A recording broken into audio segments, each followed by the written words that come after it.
How's it going?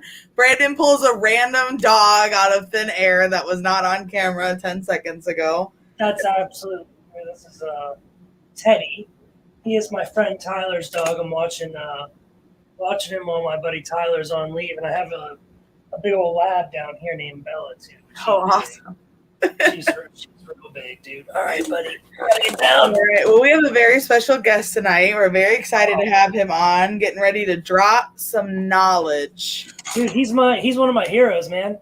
He's one of my heroes. Listen, I bought a Desert Ghost in 2014, and the girl I was with was like, "That's not even a popular morph," and I thought the Desert Ghost was so cool.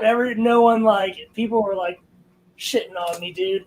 And then this man blew it up, so I'm so thankful to this man. Right, without further ado, Will Moros. Will Moros. Look at that. Brandon's like, that's my hero, dude. Yeah. I made so much money because of this guy. Yeah. Yeah, man. That Desert Ghost shit, dude. It's good, man. I was the same way too. I just got on a little bit earlier, and same sort of situation. I just saw it. Was like, dude, how is nobody looking at this stuff? It was so vibrant. Yeah, I remember opening the first Desert Ghost that we brought in from Mark and Kim Bell, and I just remember seeing pictures, and I was like, oh wow, that's really nice. And then we brought it in, and I went to the airport, had to clear CITES and customs and all that stuff. And I opened the bag, and I could see it said PDG on it, Pastel Desert Ghost. Mm-hmm. I just took the zip tie off it, opened it, and it was that thing where you open the bag and light shines out. You're that's what it was like. You're like, whoa, yes. What the hell is that? And you pull it down, looking at it. Everybody at the airport, they were all like, what is that? I'm like, dude, look at this thing. It was just and that's where it started with DG for me. And then it was just that was the beginning of the end. Yeah. Yeah. And I just started doing a lot of research and really looking into that gene. And every time I would find a new combo or something else that's been done, I'm like, dude, this looks insane.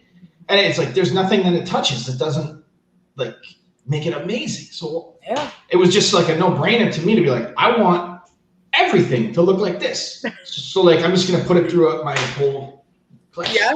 Here we are. Yeah, dude, that's what I did. It. Same thing. I bought a whole bunch of girls. The girl I was with had this pet guinea pig. We went to this little mom and pop pet shop or whatever, and I saw they had a DG male in there with size on him already. Oh yeah. I had 9 females to size, and I was like, this is gonna be the first male I buy. Bam.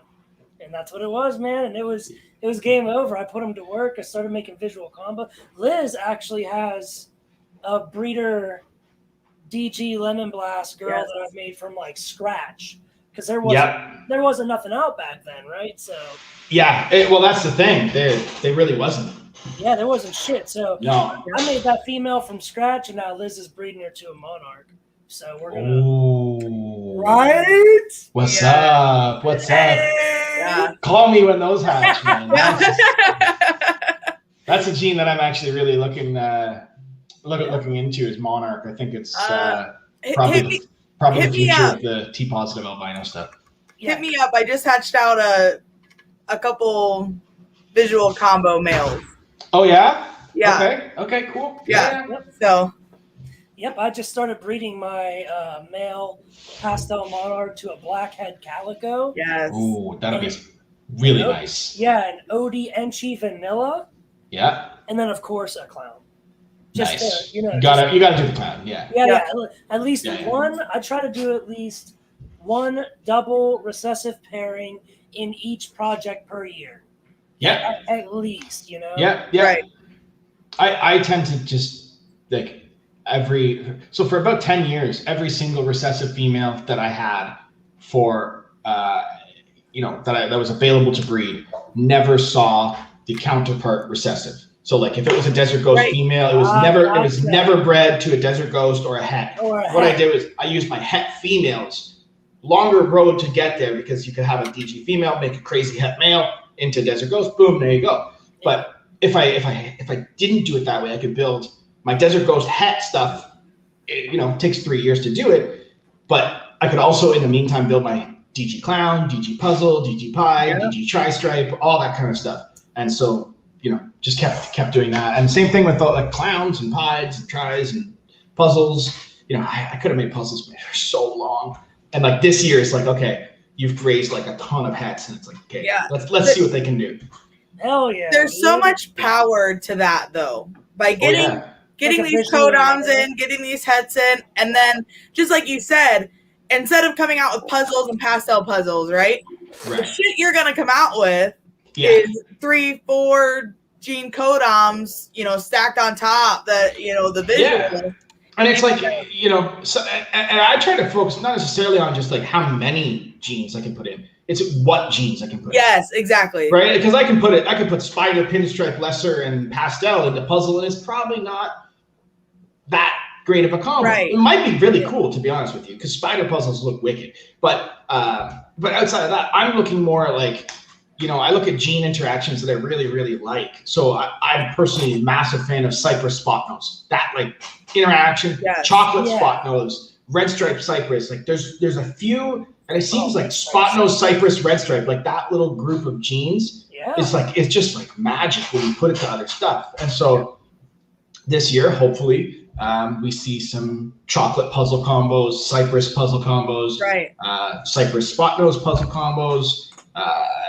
Just red stripe puzzle stuff, like I just blackhead puzzles, that sort of thing. Red stripe puzzles, yeah. I want to.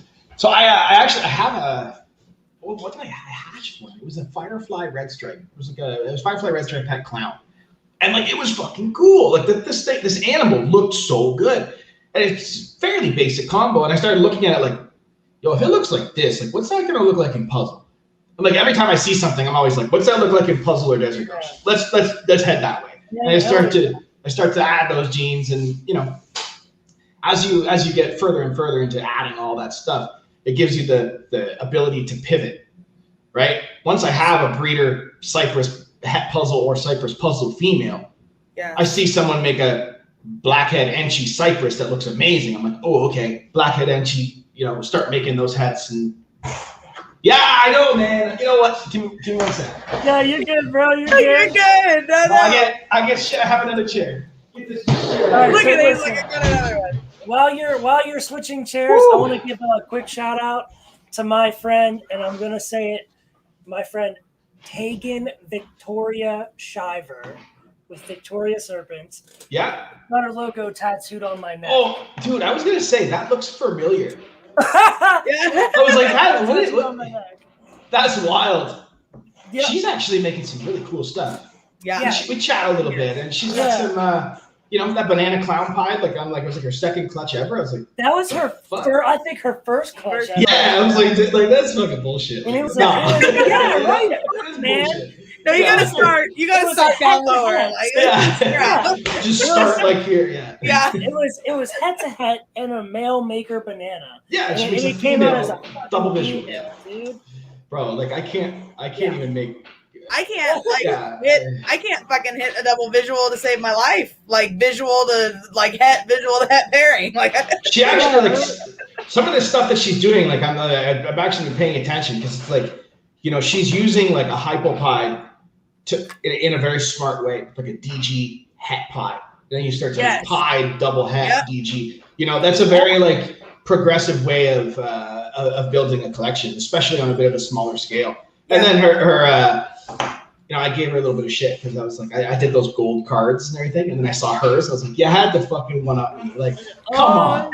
She did like a huge, like this nice unboxing. I was like, oh, fuck. You win. Yeah. Nah, but she's cool. As a matter of fact, check it out. I bought a snake from her. I bought a female Mojave Fire Leopard double het clown pied. And so I buy this female, and I do the unboxing video live. So, like, I open it up, dude, and it's like, here's the stickers, here's all the cool shit. Here's the temporary tattoo. It's not real, right? Oh, okay. Yeah, I was like, dude, that's bold. You tattooed right. I'm going for it. I thought it was real. Like, you never know. No, dude, okay. I just retired from the Army, and I'm telling you, I've been going crazy, but I'm not going that fucking crazy. Yeah. Not yet. He's like, every breeder logo, I'm getting it tattooed on. Yeah. Nah, the sticker swaps are enough, man. The sticker swaps are yeah. But no, she's so that video I did the live unboxing has more views, likes, shares, and saves than any other video. Yeah, dude, she does any of my social media, dude. She does a really good job with it. Like a really good job. Yeah, she kills it, dude. She's a good friend of mine, so I just had to give her a shout out. Thanks. Well deserved. Tegan. People fuck her name up. She gets so mad. Tegan. Yeah. Gotcha. No, well deserved. She's doing some really cool stuff. She is. She's killing it. She's gonna be taking my money for years to come. Yeah. She's got some really nice stuff. She's powerful. But so we gotta get to some of these damn set questions, man. So Will, go ahead and introduce yourself so people know who you are. Okay, I'm Will, RCR. Been keeping snakes for. Oh, there she is right there. Yeah. I've been keeping snakes for I don't know. I'm going on 15 years now. Started in university, and then my dad got involved, and we built a collection together. And always focused on the double recessive side of things, and especially the recessive side of things. And just stuck it out, That's really what it was. Keep breeding. You lose when you stop. Yep. That's right. All right, so the first set question is something that I told Liz. I was like, listen, I have to sort of take the mic for the first question. I really want to hear Will's opinion on this. So I've been breeding 7 years. Yep. And I'm basically full-time now, but I'll officially be full-time in October. So I got a buddy, and he's retired a dude. He's a little older, and he has a smaller collection. He has probably around 10, 15 breeder females. He's just doing it as a hobby, and he also breeds his own rodents.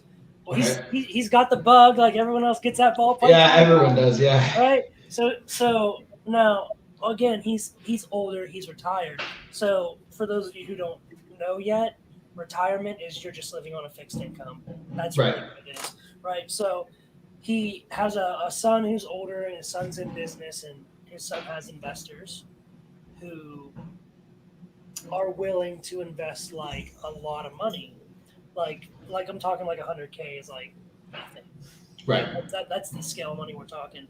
So he asked me my thoughts on having an investor come in and invest in your company. And this is what I asked him. I said, with a loan that big, you're looking at a house payment. Can you afford to float that debt? Can you afford that other house payment? And he says, no, not right now. Right. And I said, so I don't think that's a good idea. And on top of that, now it's like someone else almost owns a piece of your. Yeah, I mean, most investors want a percentage of the business, what right? What do you think about that? What's your opinion on that? I mean, if you can avoid it. Yeah. Obviously, if you confront it yourself, if you can find a way to make it work yourself, do that. I think that the people that really want it find a way to do it, no matter what. Oh, yeah. And it's not like, if you really want something, you're going to find a way to make that happen. And it doesn't matter whether, you turn down this investment or you take that investment. I mean, there's obviously a huge risk taking the investment. There's not nearly as much of a risk not taking it. Especially as somebody working a bit of a smaller collection, what can happen is you go all of a sudden from 15 snakes to 100 snakes, and you don't grow organically. Whoa, there's a lot of other stuff that comes into that. There's 15 snakes is like $50 a week to feed. Yeah. Feeding 100 snakes starts to okay, now we're talking $200 a month or $200 a week or $300 a weekend. And you do that every week. That's $900 or $1,200 a month. That starts to be like, that's a mortgage payment on its own, just feeding 100 animals. Yeah, man. So, I think the best way to do it is like Mark Mandic told me: grow into business, don't go into business. I fucking love that. Yeah, you're not the first person I've heard say that, but that's one of my favorite things. You grow. You don't go into business. You grow into business. Yeah. And I think what a lot of people don't think about either is your electric bill goes up your equipment bill goes up. Like everything about it goes up, you know. How and much coconut you use, like you know how many hours you're spending goes That's up. the big one. That's the biggest investment money, right there, baby. And as far as investors go, like most investors are looking for a quick turn in an investment. This is not. I always tell people this is not the best way to earn money. I mean, it's not. It is it's a labor of love until it, you know, all the way through, right? But it's not something. Once it starts, it's a very, very lucrative business. Exactly. But until you get to that point, which depending on how you're starting, what you're starting with, that kind of stuff, it could be anywhere from, you know, a couple years to 10 years, just kind of depending on where you're starting out and how quickly you're growing and things like that. The thing that I always look at, especially buying an animal, is not necessarily not necessarily like I never buy an animal with the intention like, oh, I can make X amount of dollars with this animal. It's never like I never buy an animal with like, oh, his babies are gonna make me money. Yes. His babies are my holdbacks. Yeah. That's why I buy it. It's not. I don't buy it to just like breed a clown to clown and sell clowns. I can do it, but I choose not to. Yep. I choose to like try to progress the project, and so I always look at a male that I buy. Let's say I buy him right out of the egg. From the time I buy him to the time I start to see profit off that male, generally is about 5 years, and that's because I breed him. I don't consider the profit. I mean, don't get me wrong. You'll pay for him well before that. But I breed that male to a puzzle, and to a desert ghost, and to a lavender, and to a pied, and to a tri-stripe, and then I just like take all those hets and shelf them. And I just and so I those hets are not for sale. I'm growing them up, and so you know if I this brand new male, that was 5 pairings right there. So I don't have much more. Those pairings are much more important to me than breeding him to my het clown girls. I have other clown males that I can do stuff with, or DG clown or whatever. I can do stuff along those lines. But I don't really look at that initial purchase as paying itself off until 5 years down the road once his babies are producing for me. Yeah. Once his babies start to produce for me, what you make off of that male is like exponential. Like you can make $300,000 off a $10,000 male, $5,000 male for that kid. You can do that because you start to hit.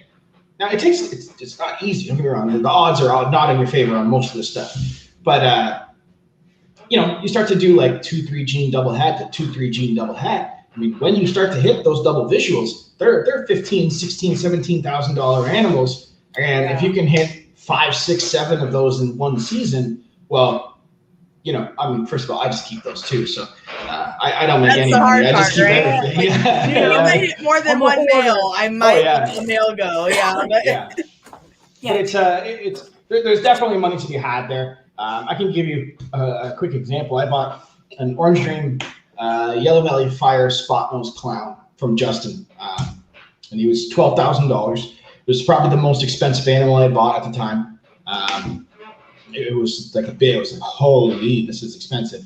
And I took that male year 1. He gave me 2 clutches to a desert ghost, 1 clutch to a puzzle, and 1 clutch to just a straight het clown. From just a straight het clown, I sold all the clowns out of the clutch, paid for himself. And he was paid for it. I now had, 6 or 7 double het DG clown combos and 4 or 5 double het DG puzzle clown combos. And I still have those today, and they'll all be breeding in the next 5 months. So it's, now I'm looking at, that was like 4 years ago. Now I'm looking at the females that I have, and I'm like, okay, now it starts to pay off. Because now I start hitting really crazy clowns that are het desert ghost, or really crazy desert ghosts that are het clown, and things just kind of go like that. You're really building an army. You really are. That's it. We always say building the army, building the breeding team, whatever you want to call it. But yeah, you're absolutely right. Those are your soldiers. Like that's your power players, man. For sure. And doing like building multiple projects at the same time, that eventually, like, they can build up like this, but then it's important to be able to tie them back together, or else it's like, you know? So that's why I decided to go basically Desert Ghost was my baseline. And I can go like Desert Ghost Tri-Stripe, Desert Ghost Clown, Desert Ghost G-Stripe, Desert Ghost Puzzle. And I just have to get to a specific point, and then it's just like, bang, everything's Desert Ghost, double hat, Puzzle Clown, everything's, exactly. You know? And now it starts to like... That's exactly what I'm doing right now. Yeah. You know, people always ask like how many recessive projects you have, right? And me and Brandon are both running 8 right now, which is a lot, right? But we're not running just Clown and just Pied and like everything at the end, right, comes back together, right? It's double head Clown Pied and double head DG Pied, and exactly eventually all those animals come back together. So it's not like you're working 8 different projects within a small collection, because at the end of the day, or at the end of the season, the goal is to be able to bring those all back together, not keep everything separate. Right. One of the things that I really tried to do is, this is how I approach triples, especially if you're going to do a triple recessive. And you can pick any triple, doesn't matter which one it is. But let's just use like a Desert Ghost Hypo Clown, for example. Yep. If I'm going to start with triple hats, which generally I try to avoid, I try to find a visual double hat or something. If I can find a double visual hat, very hard to do still. But if you can find, I try to avoid starting with triple hats. But I have no problem making triple hats. So year 1, I take a Hypo Clown and I bring it to a Desert Ghost and make my triple hats. Mm-hmm. They'll be a year old. The following year, I go and I try and make the double hats of all the different things. So I want to make double hat Hypo Clown, double hat Hypo DG, and double hat DG Clown. I want to make all of those, because if I hit my triple visual, which is, it's not necessarily you're going to, but if you do, you now can take that triple visual and run it as he matures. Those double hat projects you've been building mature, and now you can start to make like Hypo Clown hat G-Stripe, DG Clown hat Hypo DG hat Clown, and now you're like rolling. Now it's just a matter of time before you hit them. It's just time. You take the POS hat out of the equation, right? Once you hit, if you have the double heads and you hit the triple, you're not going, all right, it's 100% double hit this and 50% this other one. 66%. Yeah. I think that the easiest way to do it, though, is because the odds of me being able to inject Orange Dream, Fire, Yellow Belly, Enchi into triple hat is still very low. I don't have an Orange Dream, Yellow Belly, Enchi, Desert Ghost Clown to breed to a Hypo. I wish I did, because I'd be breeding the shit out of that. Yeah. But I do have it in order to make double hat DG Clowns and double hat Hypo Clowns and double hat DG Hypos. And I can't do the triple. Yeah, but now I have those genes in those. Yeah, exactly. Now, once I hit my triple, I can go back into combo double hats. Now make combo double visuals that are hat for something else. Yeah. And now I've injected 2-3 genes into a triple recessive project. Yeah. That's sort of the path. The shortcut, if you want to call it. It's not so short, but it's effective. Yeah. The most effective way. Yeah, I think so. Yeah, it's like breeding a clown het DG to a DG het clown, right? Right. It's the same concept. Yeah. Same concept. Well, right?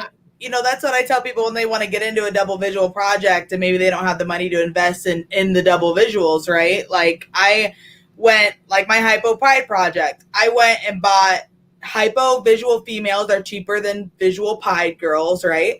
So I went out and bought visual Hypo girls, some combos that were het for Pied. And then I bought a nice Pied male that was het for Hypo, because yes, he was more expensive being visual, but then I only had to upfront that cost once, right, for the male. Well, then you take a visual Pied het for Hypo to your visual Hypo het for Pied girls. You get the chances of making double visuals. And, everything's still 100% double het. You're not, I'm not making all visual Hypos that are 66% het Pied, right? But I don't like playing that game. Although now I've gotten smarter and I've got Hypo het Pied girls that I don't even put to like Hypo Pied stuff. I'm putting them to like Clown Pieds and like other stuff to make the triple visuals, right? But that was my main goal, and I still have that male if I want to try to hit, still more for that project or whatever. But it's always good to have opposites of whatever visual project, and then the het be opposite, so you're not playing that 66% game. Yeah, I mean, yeah, it's tough. One of the reasons that I tend to do that similar approach was I looked at different, I looked at Genetic Stripe, and I looked at Puzzle, and I looked at Tri-Stripe, and I looked at Desert Ghost, and those were the genes that I could not find any good males in. Yeah. None. They didn't exist. No one was making them. So, but I could find females. So I was like, okay, I took all those as females, and the projects I could find really, really banging males in were Pied and Clown, because those were the most heavily worked projects throughout the industry. So I could go and take okay, you guys over here build up your clown stuff. I'm going to load up on recessive females. You guys are going to make a crazy clown, and you're still stuck with just clown. Now I just take one clown and I have 5 different double recessive projects. And you plug and play. Yeah, and it's just boom, boom, boom, boom. And I take a clown and a pie. And, and it's, you could spend, if you're a not that crazy of an investment strategy, it would be okay, I want to buy 3 puzzle females, 3 desert ghost females, 3 G-stripe females, 3 lavender females, and $25,000 worth of visual recessive females. They don't have to be combos. If you can get combos, get them. But $25,000 of recessive females, and then, as they're hitting 1,000 grams, 2 $10,000 males, 2 different recessive, a clown and a pie, and just whoop into all those, and then just take all your double hets, sit on them. 3 years later, start throwing double head to double het, and you are with those type of numbers, you're going to start hitting.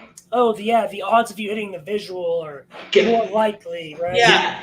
I mean, if I can put down 22 eggs of double het to double het, my odds, it's still 1 in 16. I just have 22 chances at the 1 in 16. Every egg you get's another chance. Exactly. It's like a roulette wheel. If there was only 16 numbers, if you said, hey, it's going to land on 4 being your Desert Ghost Clown, you only get 2 spins. It's like, ooh, But if you said you have 34 spins, I'm like, okay, I'll take these odds. Yeah. I'll take that chance. That's for sure. Yeah, and I think a lot of people either forget or don't think about that factor, right? When they're looking at all right, I got this project. Well, I've got, 2 double het girls and then a double het male. It's like, one of the things that people don't really realize, actually, is that double het to double het is the same as visual to het. Same odds. Right. You just don't which visual you're going to hit. Yeah. It's specify. Double het DG Clown to double het DG Clown is the same odds of hitting a visual animal as clown to het clown. It's just, are they desert ghosts or are they clowns? Are they clown? But when you start to get crazy combo double het to double het, when you start hitting your half clutch of visuals, they're crazy desert ghosts and they're crazy clowns. And if you get really lucky, you hit a holy grail crazy desert ghost clown male, and you are off to the races after that. Yeah. So I look at double het to double het as like a blessing, and I don't think enough people are really, really paying attention to how powerful and how really affordable they are to make. Yeah. They're affordable, especially if you home grow them and you make them. You go buy a good clown male and breed it into your lavender. I mean, you're going to hit some cool double hets. And you keep those girls back, you graze them up. The following year, try and get a different clown to go to a lavender again, to throw a different set of genes in there. Yeah. Hold a male out of that and put them back together. And, Yeah, it's some grails, man.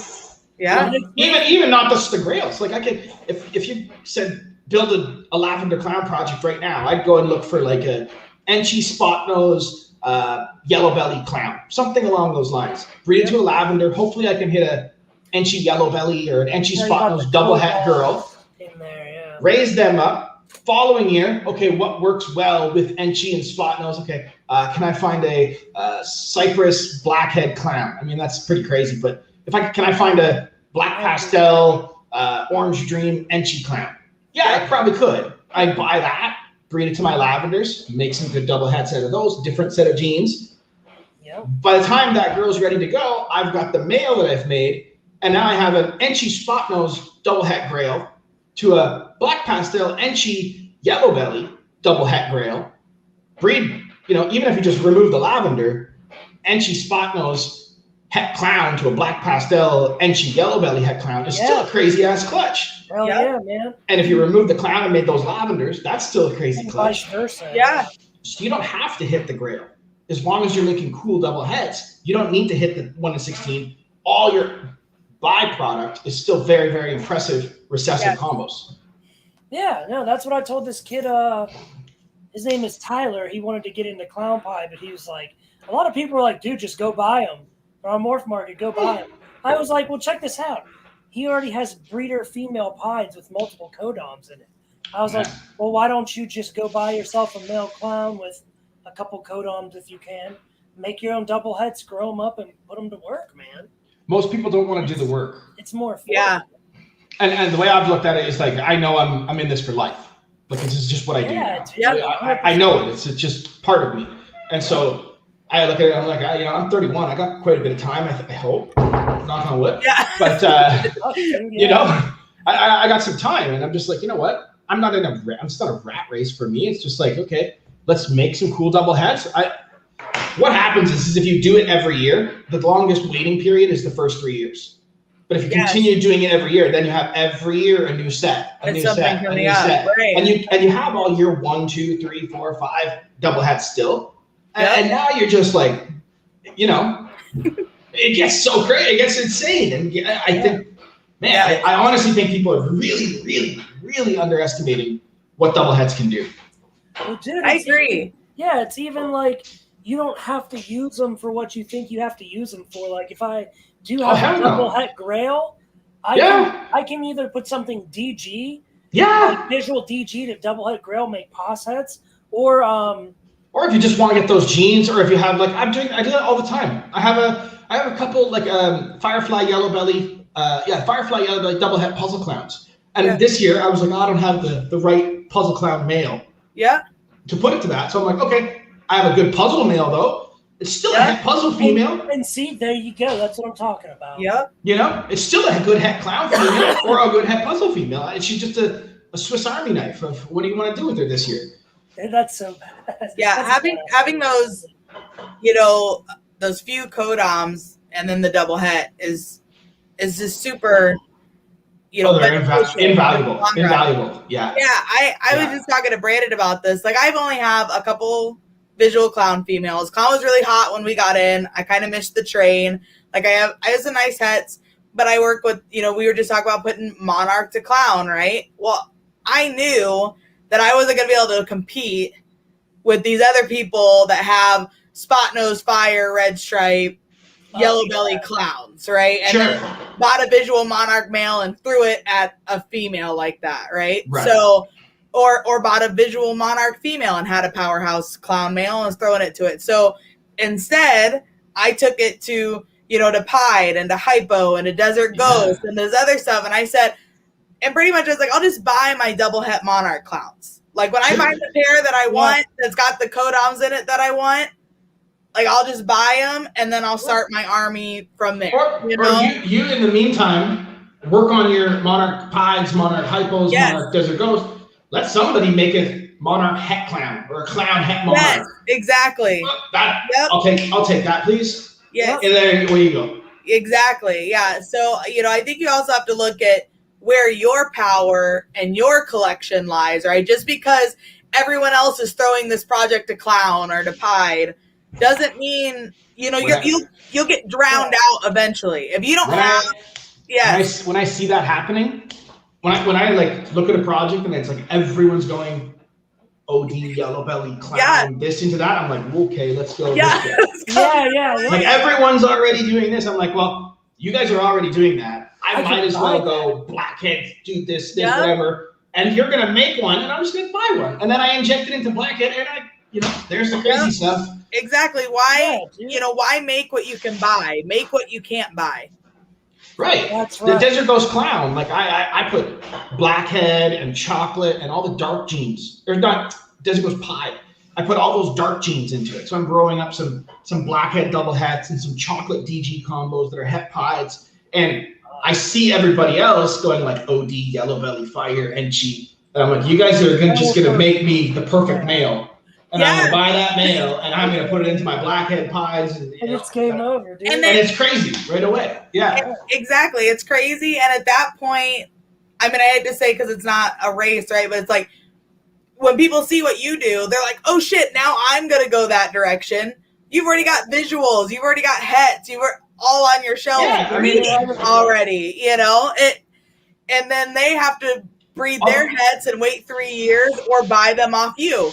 Like, that's your two options. Those are your options, for sure. But the some of the times that people, you know, oh, he already has this many breeder females of that, or he's already making these. It's like, yeah, but a lot of people don't look at the whole, like the entire market. You know, if I could make 100 Desert Ghost pies this year, I would still need another 1,000 to supply everybody that wants one. Oh yeah. You know, I could not possibly make them. Plus what I want to keep for myself, and it's not even possible. Yeah, you can't meet the demand. There's no way. You know, I could not, if my entire season was all visual Desert Ghosts, I would still need 3 times that amount, and I wouldn't have enough. And good luck making my entire season Desert Ghosts. It's like I try to, but Desert Ghost is always like you're floating in there. Yeah. You know, anyone who's bought something from me, it's like you know, it could be passe. Yeah. So like you got some for me. There's a good chance that it might be Het Desert Ghost. I don't know. Yeah. Possible. Right. Yeah. All right, Kate Gray H said, what would you do with a pinstripe calico double het DG orange ghost male? That's so situational. It totally, I know. You know, what I would do with it, I mean, I don't have a ton of DG hypo stuff right now, so I may let something like that go. But if you had a bunch of DG hypo stuff or you know, double hets or hypo het DGs, then you might want to be breeding that. It's very, very situational on every snake does something different for everybody. Yes. Right? So it's for my collection, anything DG, tri-stripe, puzzle, or clown works flawlessly. But if somebody comes to me with a ultra male genetic stripe, I turn it down because it just doesn't tie in. You know? Yeah. It doesn't work with your it's not what your collection's built around. It's not right. Yeah. But that may work for somebody who's got a bunch of ultra male stuff. That's like, oh, okay, yeah, I'll take that. It just doesn't work for me. I actually had the conversation the other day that I don't have any. I have one T positive, not even it's a het T positive. It's a blackhead cinnamon het ultramel. So I'm fresh on the ultramel stuff. I sat back and just let everything happen, and I've been looking at it, and I'm going to make the decision to go Monarch. Yeah, we're welcome to the club. We're both on the Monarch train. We're already there, man. You know, I love me too. It. Me too. I think it's amazing. Yeah, it is. It's very nice. Very nice gene. I saw them on Tom Harbin's table in Arlington, and he like put an ultramel in my hand and a Monarch in my hand, and I was like, "Are you kidding?" And then he showed me one that's like 1,000 grams, and I'm like, "Dude, this is like bro." Like, man, like that. This is dude, it's, you know what it is that I love about Monarch, and it's what I love about Desert Ghost. It's the contrast. Yes. You're keeping that rich, dark tone. Yeah, it's like, I can tell that burgundy color. I know exactly. Yeah. We'll never pick it up. I have a really good photo on my Instagram. An amazing photo. It's like the closest. I'll see if I could screen share real quick. Yeah. It's the closest I could get at Monarch. Brandon got that boy from me, and I got this girl from him. Wow, so it worked out well. Pinstripe Desert Ghost female. She did come out so nice. I know. Yeah. How you cannot like what Desert Ghost does is beyond me. Like, that's a pinstripe. Yeah. Look at what it looks like. You know, like, come on. And the funny thing is, made everything from scratch. That came from the first female, like, het that I made or whatever. Like, it's crazy, man. And I find the funny thing about that, I'm not a huge pinstripe fan. It's very overpowering. I like it in some stuff, but it's not like something that I'm super excited about usually. And I remember Brandon telling me about that pairing, and I'm like, yeah, you know, I just need more DG girls. I'm good with it. And then she came out, and I was like, holy shit, DG really does make everything like that much better. Yeah. You know? Yeah. Now, For sure. From what I understand, Monarch and Ultramel make double heads. That's what I've heard. That's what I've been told. Well. I've heard otherwise. Like I heard someone in the UK put the Burgundy line with Ultramel and produce visuals, but never provided pictures. I'm like, well, that's kind of like Pixar didn't happen kind of thing, right? That's sick. That's insane. So that's the photo I got of the Monarch I just showed you. Yeah. So compared to what I just showed you, you could see. Yeah. That look at the purple. It's like it's not even purple. It's maroon. I call it maroon color. Yeah, pastel makes it maroon. Yeah. So nice. Nice. DG, how DG goes with pastel really well, so does Monarch. So yes. I think Monarch, pastel, blackheads, those are going to be the first. Oh, that'd be nuts. That'd be nuts. I like pastel blackhead stuff. So yeah, me too. Yeah, they're nice, man. So that in Monarch is going to be. What do you think of pastel Monarch DG will do? Fuck, we're gonna find out, man. Yeah. Yo, so Monarch, I think puzzle.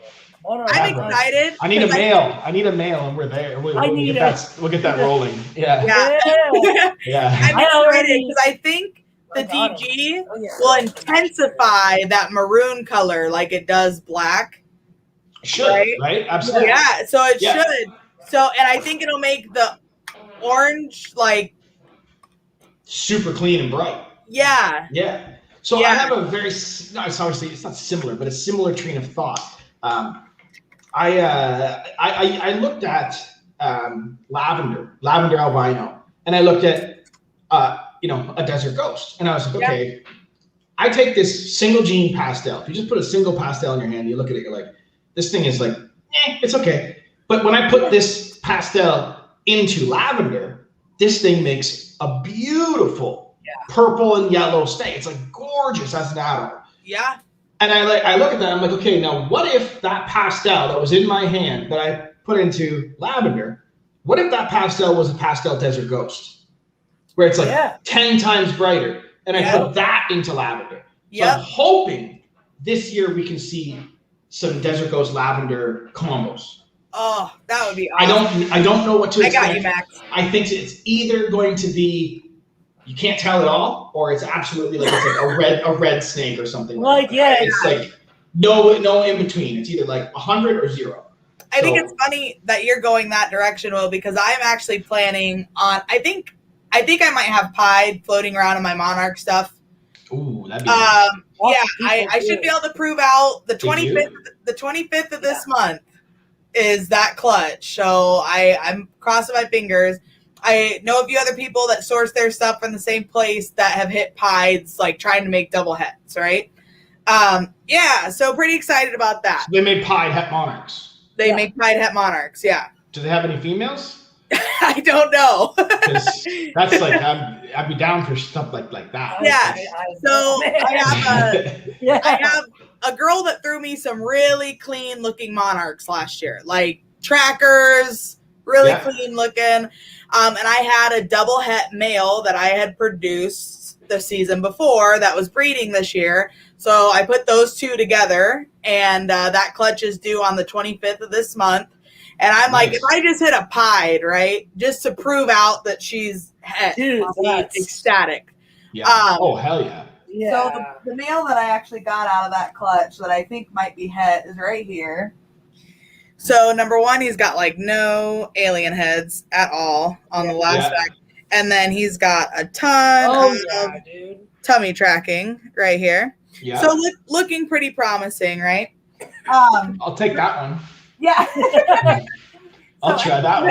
Put that to like a desert ghost Pied female or something. So, well, if I hit a Pied out of this clutch, my plan for him this coming season is to put into my blackhead lavender het Pied. Ooh, nice. Oh, okay. Yeah, so I just thought it was funny that you mentioned that with the so like with the Monarch Pied, one of the directions I would try to go is like definitely blackhead, super blackhead, mahogany, because I think you could get the rich burgundy, right? The rich burgundy that you can get from Monarch. Yes. If you could get a white snake with just patches of just the burgundy on it. So you have none of the yellow, just the red, like that burgundy. That's so badass. It'd be fucking cool, man. So like a super blackhead mahogany Monarch pie. Like something like that, where it's like just like patches of, I don't even know what that would look like, but I imagine it's like black. I would love the panda pie, right? I know Justin sold a pair of mahogany double het Monarch pies. Yeah. Last season. Of course he did. And right? Of course he did. And then, of course it wonders like, all right, what do you have? Like you're selling that pair, so what do you have on your shelf? What else was in that clutch? Yeah. Yeah. But I think that all the time. Yeah. That's what he had in the description, right? When it was on Morph Market, was like he expects that a Suma Monarch Pied would be a white snake with purple polka dots, like essentially. Yeah, that makes sense to me. Be crazy. Yeah, if you could get like Enchi or something into there, you'd just be like, oh my god. Oh, yes, yeah. So lots of potential, which is one thing I really like with the Monarch project, right? Like I've got double het Monarch hypos growing up. I got some GHI in it. I bought a Cypress het Monarch male. Ooh, that I'm really excited about. He'll be breeding this season. Okay. So I'm excited about that. I produced my first visual girl last year, so she won't be ready this fall, but should be ready the following fall. Although she's growing like a weed, so we'll see what happens.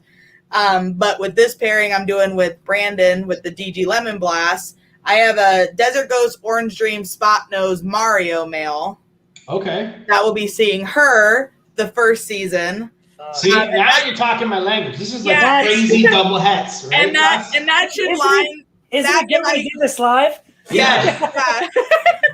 And if I hit, of course, my goal would be to hit a male out of that. Hopefully, of course, a couple females, but a heavy hitting combo male. The problem is, trust me, you'll hit a male. I know.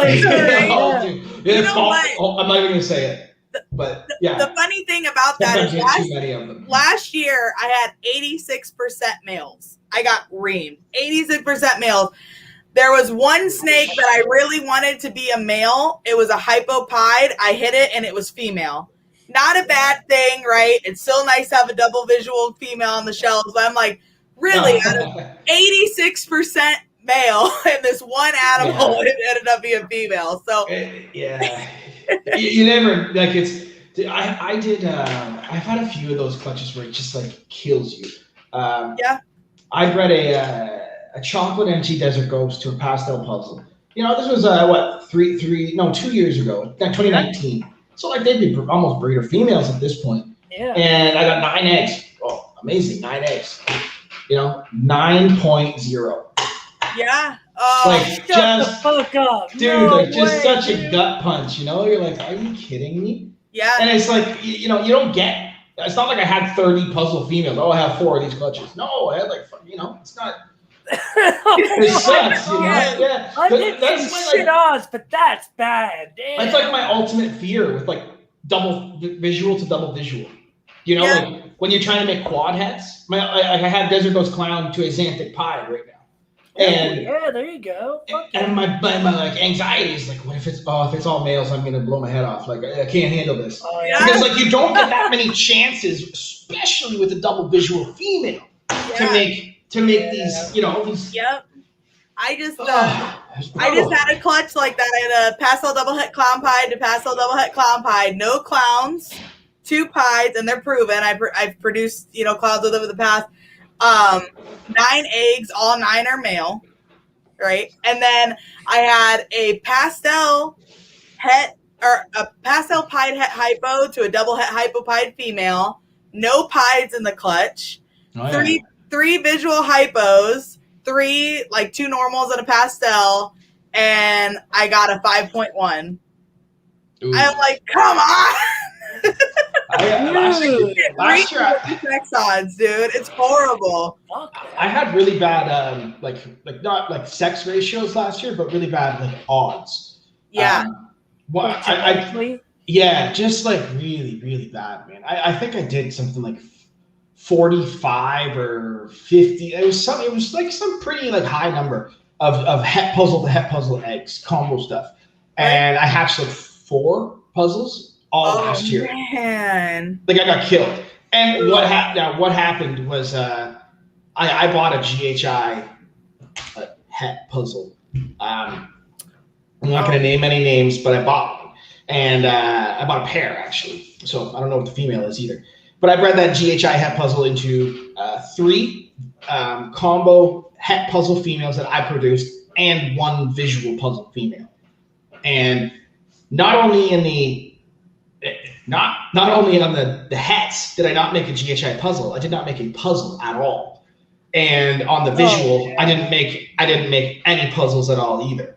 If you didn't visual make on the visual, fuck. And so I just that's too coincidental. Shelved them. I haven't done anything with them. People are like, oh, try them again. I'm like, no, you take them, you try them. I got so much other shit to do in puzzle. GHI is an afterthought right now. Someone will make one, and then I'll bring that in and incorporate it. Yeah. I don't need to bang my head against the wall with a male that's not het, you know? Yeah. Dude. I just got in puzzle. I just got my hands on a male pastel puzzle. Yeah. Which pastel also. So puzzle takes color well. It takes the color well. Oh, yeah. Everybody tries to compare, and I don't understand the comparison. I don't know if it's like I don't get the argument, but they're like, oh, it's not as good as Clown. I'm like, okay. It's not Clown. Okay, it's not. I wouldn't compared it to Clown. Yeah, like I don't know why everyone sort of gets their back against the wall with puzzle. Yeah. Anytime you mention puzzle, like, oh, I like Clown. It's like, yeah, I love Clown too, bro. Like, chill. Yeah, dude. But I'm allowed to like other genes. Like Clown's amazing, but it's not the only gene that we have access to. And one of the things that puzzle does actually that Clown doesn't do very well is maintains color. Clown has a bit of an issue with that. Don't get me wrong. I absolutely love Clown. I have tons of it throughout my collection. Yeah. But one thing that you'll notice with Clowns is, as they get older, they dull out a bit. They brown, yeah. The puzzle stuff, especially as adults, stays very like a pastel Clown and a pastel puzzle at the same size. There's no comparison. It's just as far as the yellow, they're different patterns, obviously. But as far as the yellow that it's holding, the puzzle will hold it a little bit better. Oh yeah. Now, especially like you can fix Clown with Desert Ghost very easily. So it's not easy, but it's an avenue to fix Clown. That will redo all the we can redo all the Clown combos that kind of browned out, like give them all a fountain of youth again with Desert Ghost. Oh yeah. That's the beauty about this whole game. It's like, oh, this combo didn't work, but wait a second, I can add one thing and make this combo really work. Yeah. Lesser Clown combos. I know a lot of people hate on lesser Clown. Oh, they look so dumb as they get older, like they brown out, blah, blah, blah. Sure, they do. But you're not, I think as a breeder, you have a responsibility to look at something and go like, okay, how can I improve on this? Yes. And lesser Clown, I hatched an OD Fire Spot Nose Lesser Clown. Yeah, and I still have her. She's probably 1,300 grams, and she's faded out a bit. She still has some pretty good orange because she's OD and Fire. But I know that if I made that as a Desert Ghost, it would be insane looking. Oh, it would be so ridiculously cool. So there's always workarounds as to what can I do to make this better? What can I do to eliminate this aspect of the snake or improve on this aspect of the snake? We have so many genes available to us that fighting over what gene's better or worse is just ridiculous to me. Yeah. Yeah. No, but everyone has their. If we all did the same thing, this would be so boring. Yes. Oh yeah. That's why when you go to the ice cream shop, there's 30 flavors. Yeah. Because if everyone just went in and got vanilla, it'd be like, fuck ice cream. No, I want to try something new. So. Yeah, and I think we talk about that a lot with the ball python industry as a whole. Like the reason ball pythons are so popular is because there are so many different options. If you want a snake that's dark, you can get a snake that's dark. If you want a snake that's all white, you can get a snake that's all white. If you want something with lots of pattern, no pattern, striped, spotted, whatever you want. What happens though is it's when people are trying to put something down to raise something else up, that's strictly a financial play. It's not that's all that it is. It's just, I don't like this because I'm invested in this. I get that. But remove yourself from the monetary aspect and be like, I actually really like this. I'm not working with it, dude. but I'm working with this because I like this as well. But that's cool too. I've got I don't think there is a project that I think that is I don't like. I like them all. I think they all have room to do something. Even I'm going to go with Monarch over Ultramel. However, Ultramel makes some amazing looking animals, like crazy.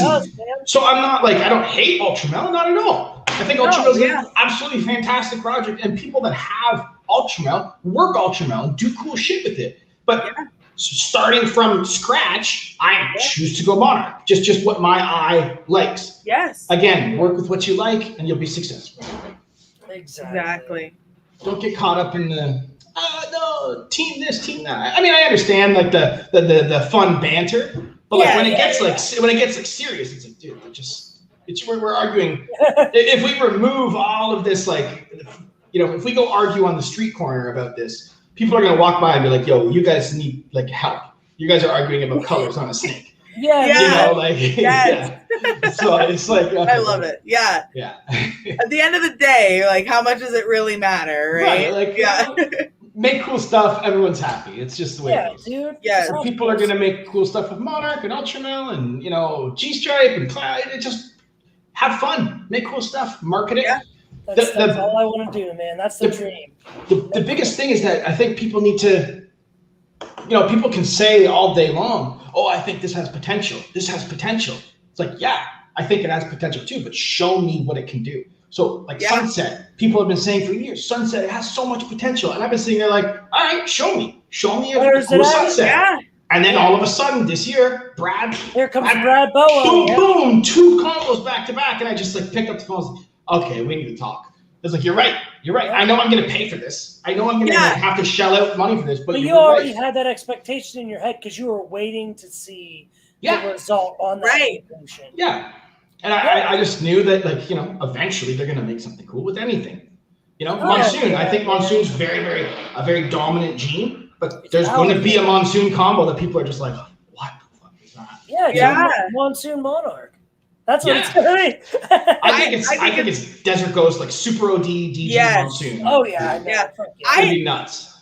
I kind of felt that way about Sunset, too. Like, I saw it, and I'm like, I like it. Like, it's cool. But it's not something that I see the vision in, right? Like, I think there's sub-projects where you can see the vision, so you work towards them. And then there's other projects that's like, show me. Show me what you see, because I don't. I bet it'll be cool, but I personally don't see it. And I've been looking at the Sunset stuff. I've been working with Monarch, and I'm like, those 2 genes were made for each other. Like, I think Sunset and Monarch would be amazing. Like, take that burnt orange, red that the Sunset brings in, and with how much I'm seeing that Monarch acts like DG, clean it up. I think Monarch would take it and clean it and make it look really amazing. And that's actually very true. That Ultramel and Monarch are so different that they shouldn't be compared. It's like these are not the same gene. No. These are not like the same.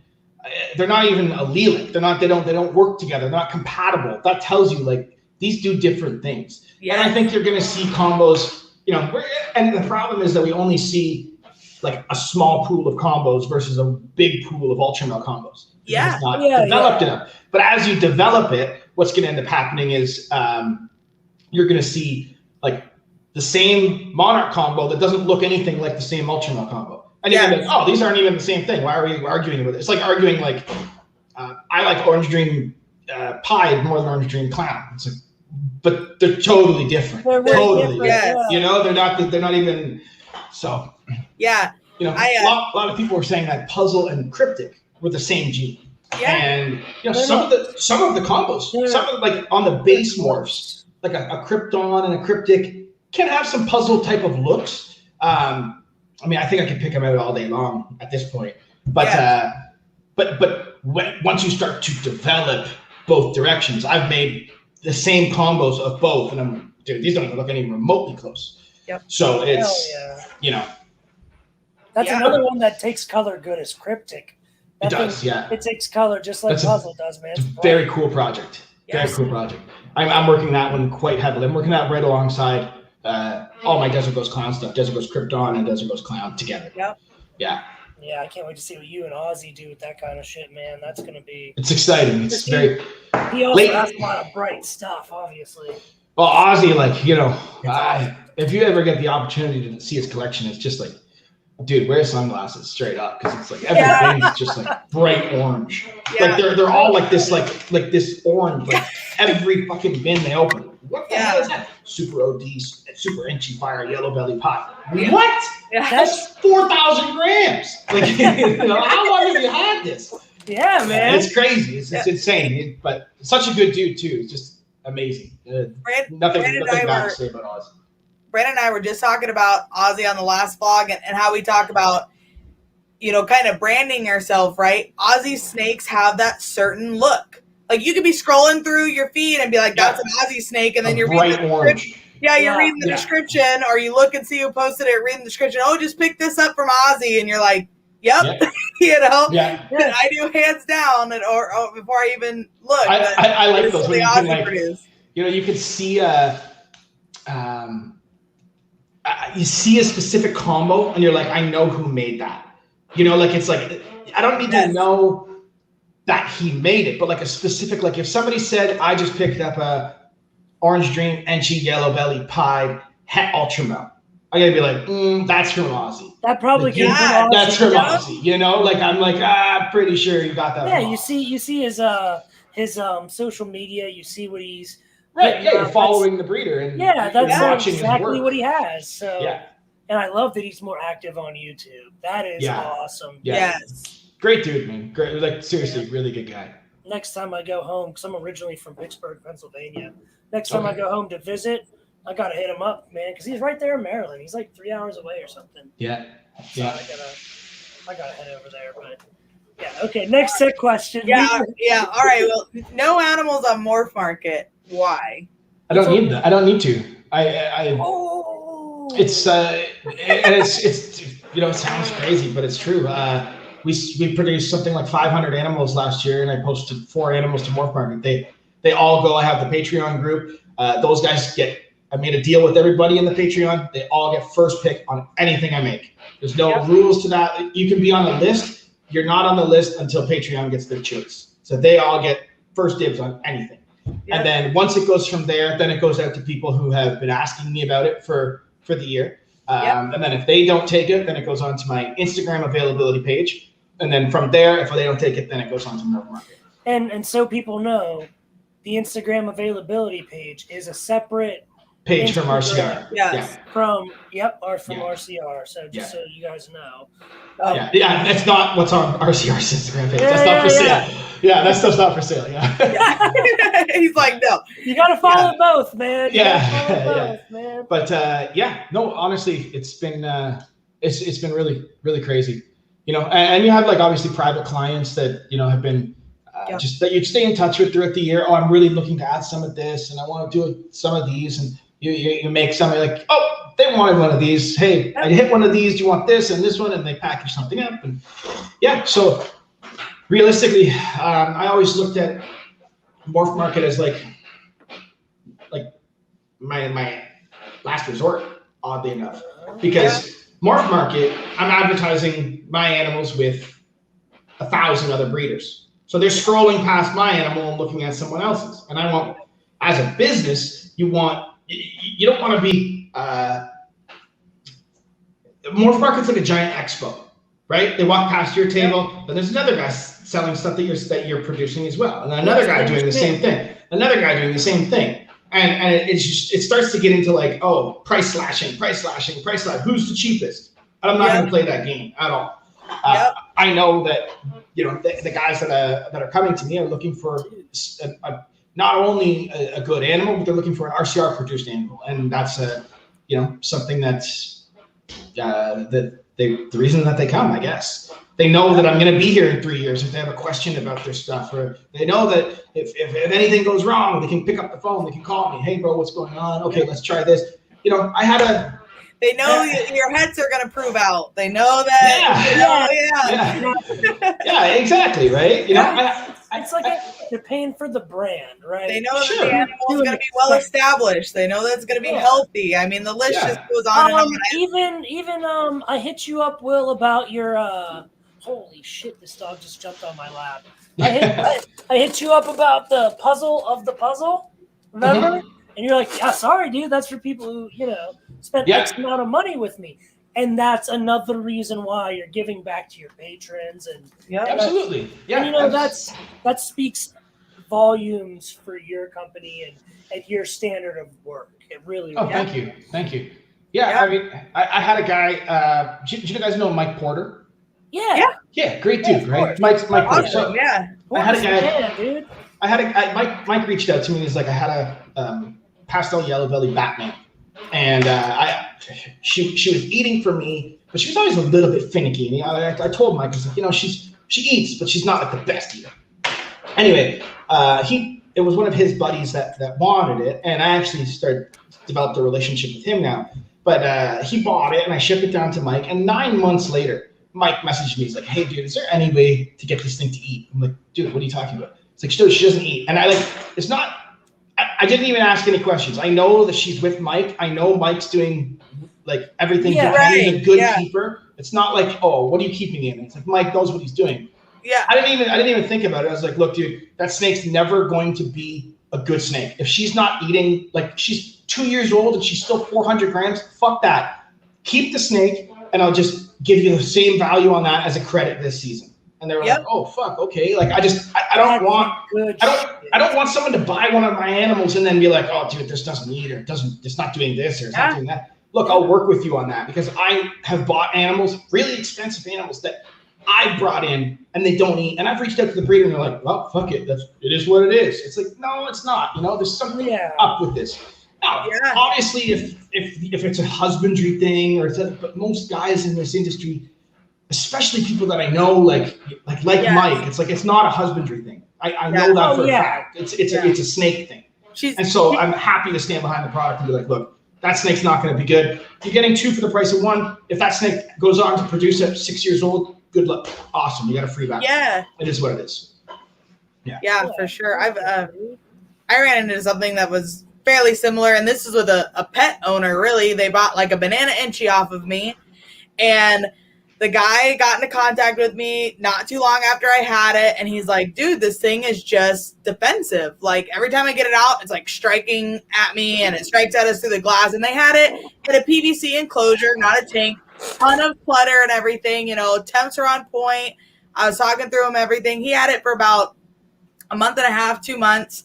He's like, "Look," he's like, "I'm at the point now where like I bought this for me and my son to do it. My son wants nothing to do with it because the snake is just like not settling down."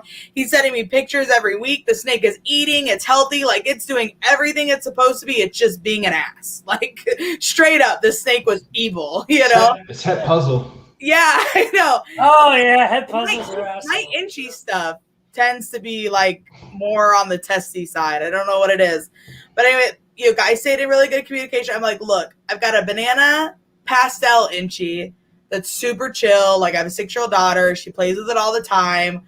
Like this thing is great. I'm like, if you're comfortable with it, I'll take that one back and I'll even trade. Like I'll give you this one and you give me the other snake back."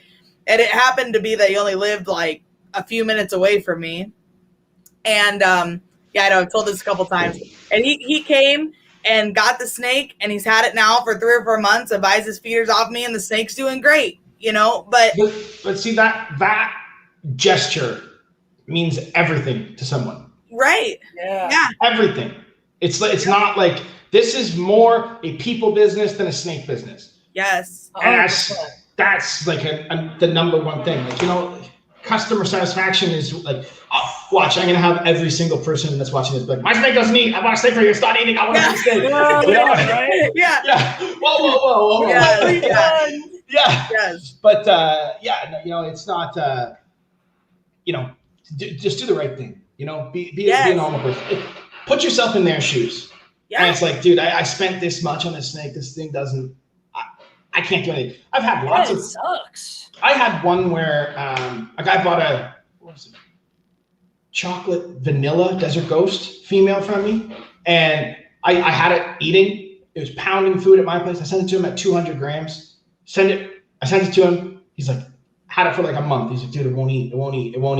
Okay, let me see your setup." And it's in like a shoebox type thing. And I'm like, you know what? It should be okay in that. It's a little clear. I keep dark bins, so maybe that's dressing it up. Yeah. And I was like, you know what? Like, I don't want this to be a bad experience for you. Send that animal back. I will get it like established. I got it to like 400 grams and then sent it back to him. And now that animal's like, okay, I'm 400 grams, I'm starting to like, I'm starting to eat. I'm a snake now. Exactly. Yeah. And he still has it and it's going on to breed. And it's like, okay, that's great. That's what I want. I don't want anyone to buy an animal and be like, no, this one sucks. You know, that's not a good feeling. And I've been there, and it, you know. I was gonna say, I feel like we've all been in that situation, right? Where like I bought 5-6 years ago a spider banana het hypo male, like and that was when you couldn't find banana and hypo, like that was a big thing. And I was heavy in hypo, and I bought it supposedly was eating frozen thawed rodents. I had that snake for 18 months, and it never took a meal. I tried mice. I tried frozen. I tried leaving a dead rat in overnight. I tried ASL. I mean, I tried every trick in the book. I moved it to smaller tubs. I moved it to different places in the rack. I took it on a drive, right? Like people tell you, put it in a safe bag, take it on a drive, come home, put it in a tub. It'll start eating. I tried everything. And I was in contact with the guy, actually pretty big breeder, was in contact with it for the beginning. He's just like, I don't know, 8 for me. I was like, okay, thanks for the help. Yeah. Cool, yeah, you know. All right, cool, thanks, you know. Yeah. It sucks. It sucks. Once it suckers when like you buy, I've bought snakes before, and I bring them home and I'm feeding them. They're like, so it's a good eater, great eater. Okay, awesome. I bring it home. It looks like it's a good eater when I get it. Okay, awesome. I bring it home. I offered a rat, nothing. Next week a rat, nothing. 4, 5, 6, 7, 8 weeks, rat.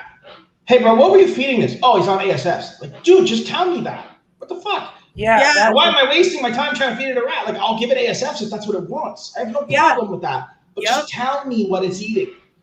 If you're feeding it peanut butter and jelly sandwiches, I'll go in and make them and give it sandwiches. Just tell me that. You know? What brand of peanut butter? Like, I'll go get it. If it's eating those Reptilinks now, right? You're feeding Reptilinks. I'll buy the Reptilinks. Like little sausages, Yeah.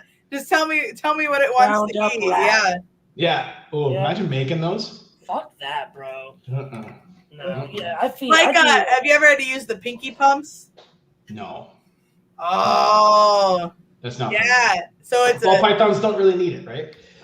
Right. So they market them as assist feeders, right? Like you can help with assist feeding. But yeah, I've never had to use them. I've seen people use them though, and man, they're interesting. You put the little pink in there and pretty gnarly. Pump it through and then people will tell me, they'll be like, these things don't work, right? And I'm like, what do you mean? And then they'll be like, I put a pup in there, and I'm like, oh god. Try to jam a jumbo in there. Like the reason it works with the pink is because it's just cartilage at that point. There's no I feel like that type of thing is for like baby colubrids and stuff. Like you get like baby hognose. They're like this big. Yeah, like they're so small. Yeah, where you're feeding. What can I feed you? Like I don't have rodents small enough for you. Yeah, you're giving them fucking rodent hearts and rodent heads. You're giving like pinky parts. That's what I had to do with my Boega. At first, I had to fucking give it an ASF head scented with frog for it to finally eat by itself. Yep. And then it was just ASF scenting with frogs, and we're transitioning now to sort of scented and lightly scented, and pretty soon I'll be able to let that damn frog go. Yeah. It's been sitting in my incubator room because it's nice and warm in there. You keep it alive. It's a live frog. Yeah, dude. My buddy like, brought me a fucking frog, and I had to spare 10 gallons, so I set it up, put it in my incubator room, and I'm just like, it's perfect ambient in there. So I just, I grab it up, like I cup it, and then I'll slip a little ASF in there, and I just rub them together for a little bit. Yeah. And then I put the frog back, and then I'll my Boega is in a different place. It's in my bedroom in a quarantine rack that I keep in my bedroom for all different sizes of shit. And so she's in there, and I just drop it in there and come back in the morning, and it's gone, man. That's all I care about is, like you said, as long as she's eating. As long as it's eating, that's all I care about. Yeah. But at first, I do have ASF heads and just trying to avoid them rear fangs and shit. Yeah. Yeah, right. I've got a couple, breeder females that won't eat off the tongs, won't eat frozen, right? But they act like they're terrified of live. And so, I just do pre-killed, like kill it, throw it in there, come back the next day, and it's gone. They want it to be already dead. They don't want it to be frozen. They want you to just leave them alone. I couldn't imagine some of the guys that assist feed like some of the elapids. It's like, buddy, be careful. Yeah. Yes. Sticking your finger in, prick your finger. Like, well, I gotta go to the hospital. No, God. Yeah. That shit's sketch. So anyway, we were talking a little bit behind the scenes before we jumped on about if you use an ultrasound or not and kind of the benefits. I think we had a good discussion. I kind of want to be able to share that with everyone. Yeah, so I definitely do ultrasound. We generally ultrasound in between once every 6 to 8 weeks. But the ultrasound is really, it's key for your males, not your females. Your females are going to do what they're going to do. You're not going to change that with, you can breed them, but they're going to grow at their rate. It's like what the ultrasound really allows you to do is if you're breeding one male to, let's say 8 females, it's a little heavier a load for a male, but you can do it. And if you're breeding, if female 1 is at 28 millimeters, but your male's on female 4 at that current week, right? But that female's only at 15 millimeters. I want to be able to prioritize which female that male is going to see. So I can go, male goes to female 1, then goes to female 6, then goes to female 4, then to 8, then to 3, back to 1. She's stalling at 28. Okay, let's get another lock on her at that. Try it again. Or you might go in, you might try and breed at 28 and you don't witness a lock. Doesn't mean they didn't lock, but you didn't witness one. Okay, I want to try that. I'll pull them. Put them in with another one the next week, then the following week back in with her and see if we can get a lock on that. Yeah. So it just allows you to prioritize your male breeding much more than if you were just kind of going by the seat of your pants, just sort of like on a regular rotation. Yeah, you're going by precedence, female by precedence. Right. Who's further along in the follicular development? Who's going to benefit the most from seeing this male right now? Right. And if you're breeding if you're not trying to stretch a male 8 females and wide, like if you're not trying to do that, you're just doing like maybe let's say 5. Really don't need one. Put them once a week. Yeah. Try and get a lock on that female once a month, once every 4 to 6 weeks. Try and get a lock on that female. Yes. It's not gonna ultrasound's not gonna help you. It's just gonna tell you, she's gonna ovulate pretty soon. But one of the benefits to working with an ultrasound is you start to, especially if you're a little bit newer to breeding them, one of the things it allows you to do is like, that female's doing this. Then I ultrasound her. Okay, she's at 26 millimeters. That's why she's doing it. So you start to like put 2 and 2 together as to like, okay, this sign means this size. This sign means this size. You have a confirmation of what you think you're seeing, right? Exactly. Yeah. We were talking about like most people start out, they don't have an ultrasound. Then they get an ultrasound, they have an ultrasound for 5 or 6 years. And then like you said, and then you kind of get to that point where you might be ultrasounding a girl if you're like, what is she doing? Like, I'm not exactly sure what's going on. But you're not going through ultrasounding every single female every month, right? Or every 8 weeks. You're just, you just start using it as a tool for what you do of the unknown, right? Yeah. Where you're like, okay, she's going off feed, now she's on feed, now she's locking. Now, why are we going through these ups and downs, right? We were cool speaking, now we're not. Let's see what's going on in here. But like you said, just being able to look at a female and be like, I think this is what's going on. Let's ultrasound. Okay, I know 100% now this is what's happening. And you can train your mind and your eye and the behaviors to correspond with ultrasound. Absolutely. Well, at the beginning of the season, I'll ultrasound everything. It's a long day, but I'll ultrasound everything. Yes. And then we mark down, basically the way I do it is I have a landscape type piece of paper instead of the vertical. It's the long paper. Yeah. And I have the male at the top, his number, and then I have 1, 2, 3, 4, 5, 6, 7, all his females, where they are in the bins. I label all my racks, like each rack has like A, B, C, D, E, F, G. Like that's their column. Like Battleship. Yeah. And so like if I have, female, if a Desert Ghost female is in B4, I know that she's like, I can instantly find her. And on that male's tag, on her bin will be like, man, if let's say it's a spot-nosed clown, he's male number 6, right? And on her bin at the beginning of the year, once I decide my pairings, I put a 6 on her bin, a sticker on her bin. It's a 6. Yep. So when I move that male, he has 6 on his tag. Those 6s line up. That way I know that I'm not like, 6 to 9. No, that's the wrong. Go back to my list. What am I doing wrong here? Yep. And then I write the dates at the bottom of the page of every ultrasound, and I use a different color pen each time I ultrasound. So it's like yellow or like a blue, a red, a green, black, and then back to yellow. But that tells me like, okay, this was November ultrasound, December ultrasound, January ultrasound, and I can look at based on the color. Okay, that 2.1 is written in green. That was March. She was at 2.1 in March. It's just a quick visual glance instead of where was she? But on his list, if I'm looking at his list and I'm like, okay, male number 6, he needs to breed female, the orange green Enchi spot-nosed clown in M7. I just like, okay, M, there she is. 7, there she is. Yep. And I'm not like bouncing around the room looking for it. And as I get to a bigger and bigger collection, I started to notice, I'm like, where is that one? She's right in here somewhere. Yep. It was just getting a little bit, I was like, okay, I need to like, the racks are a perfect grid system, right? They're like 10 tall. There's this many red. Okay, A1, A2. Yep. They get like a library. It's very seems to be very effective, smart, dude. Yeah, that's smart. It's like giving your snake an address. Like each bin has an address. This is the street. This is the house number. Yeah, exactly. Yeah. And we've talked about this in one of our first videos, Brandon, about how once you get to a certain scale, efficiency has no monetary value, right? Like we talk about like these racks, right? The fact that they are I'm still here, just give me one second. No, you're good. The fact that they have like smooth bottom tubs and you're not dealing with like the ridges in the tubs to clean and all that kind of stuff. Or the pull-out toppers where you can just go real quick, pull the top out, wipe them down, put them back in. You're not having to sit there and try to reach and take your flashlight and look and make sure you got everything clean and stuff like that.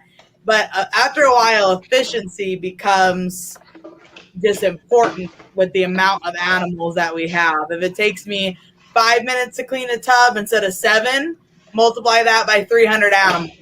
Yeah, that's a lot of time that you're saving for only saving 2 minutes per tub. Oh my God, yeah.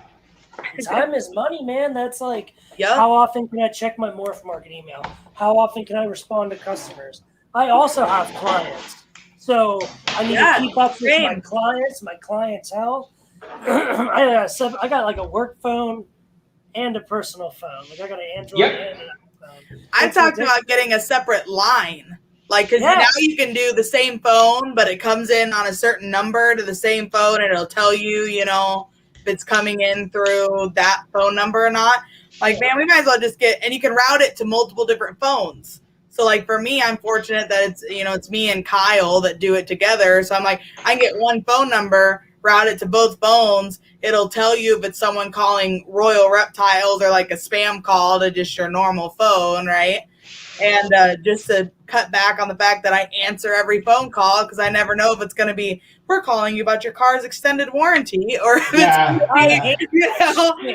going to be a legit customer, and I can't even go off area code anymore, right? Because other people all over. So one of the things for efficiency that we do is I have multiple extra bins always. So if I have extra tubs, and each tub has a sleeve, a plastic sleeve on the front of it, and I have a card for that female, and any notes on the females I've written on the back of the card, and her ID number is on the front of the card. I do my ID system. It's always RCR year that it was hatched, so RCR 21, and then it'll be -01, which would be clutch number 1, and then -06, which would be RCR 21 clutch number 1, snake number 6, and then I keep that a detailed inventory. And I can, if anyone ever has a question, hey, I have RCR 21 33 number 2. I can go like, yeah, here's the pairing, here's what she laid, here's what she did. It's just a very, very easy system. But I use all the same exact system, so I know exactly what you're talking about. Yeah. And then, are you very digital, or are you very old school paper pen? So I have both. I have the paper pen, but I have both. Yeah, I still definitely keep a digital copy, but I keep it all in the cloud, so I can access it from anywhere.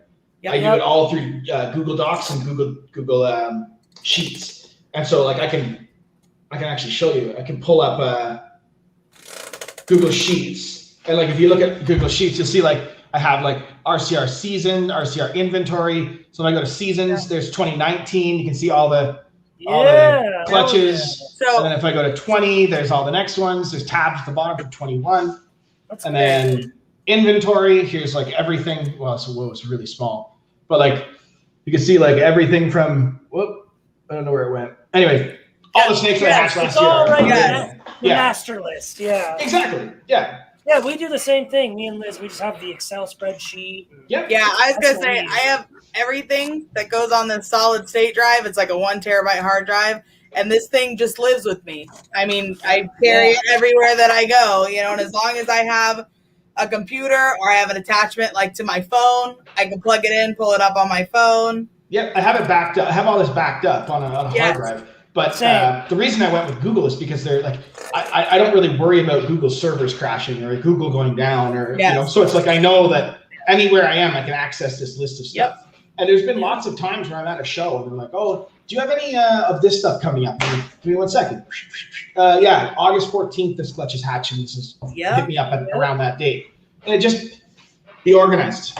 Number one. Yes. But back to the bins. If you have sleeves on your bins, there's just that female. We do a full tub change every time there's a shed.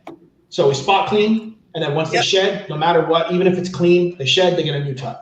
Yep. And I think that's it keeps them eat. They tend to eat pretty well if you do it that way, because I think in the wild they shed and shit in a den, and then they leave off to a new one, right? Yeah. And so once they shit and shed, I take a brand new bin, brand new cocoa. In it goes. Her card comes out, goes in on that card, back in L2. She stays in that spot, and that bin, the cocoa gets dumped and it gets stacked to clean. Speaking my language, man.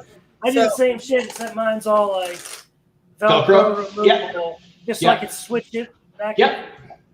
So we do the full clean. I have a few extra bins, but I don't always switch out the full bin. But we do the full clean every shed, and I think again, kind of coming back to efficiency in a way too. I used to just do a full clean once a month. Like when I had 50 animals, I'd go through and everyone would get new bedding, new substrate, right? And that's kind of, I think, how a lot of people start doing it. Yeah. But then when you talk about full cleaning 300 animals, it's impossible. It's a 15-hour day. The best way, it was the best way that I could figure out how to do it. I believe Justin does it that way as well. That's how I learned it from. But every shed, because what it does is like, we do a clean day Friday, Saturday.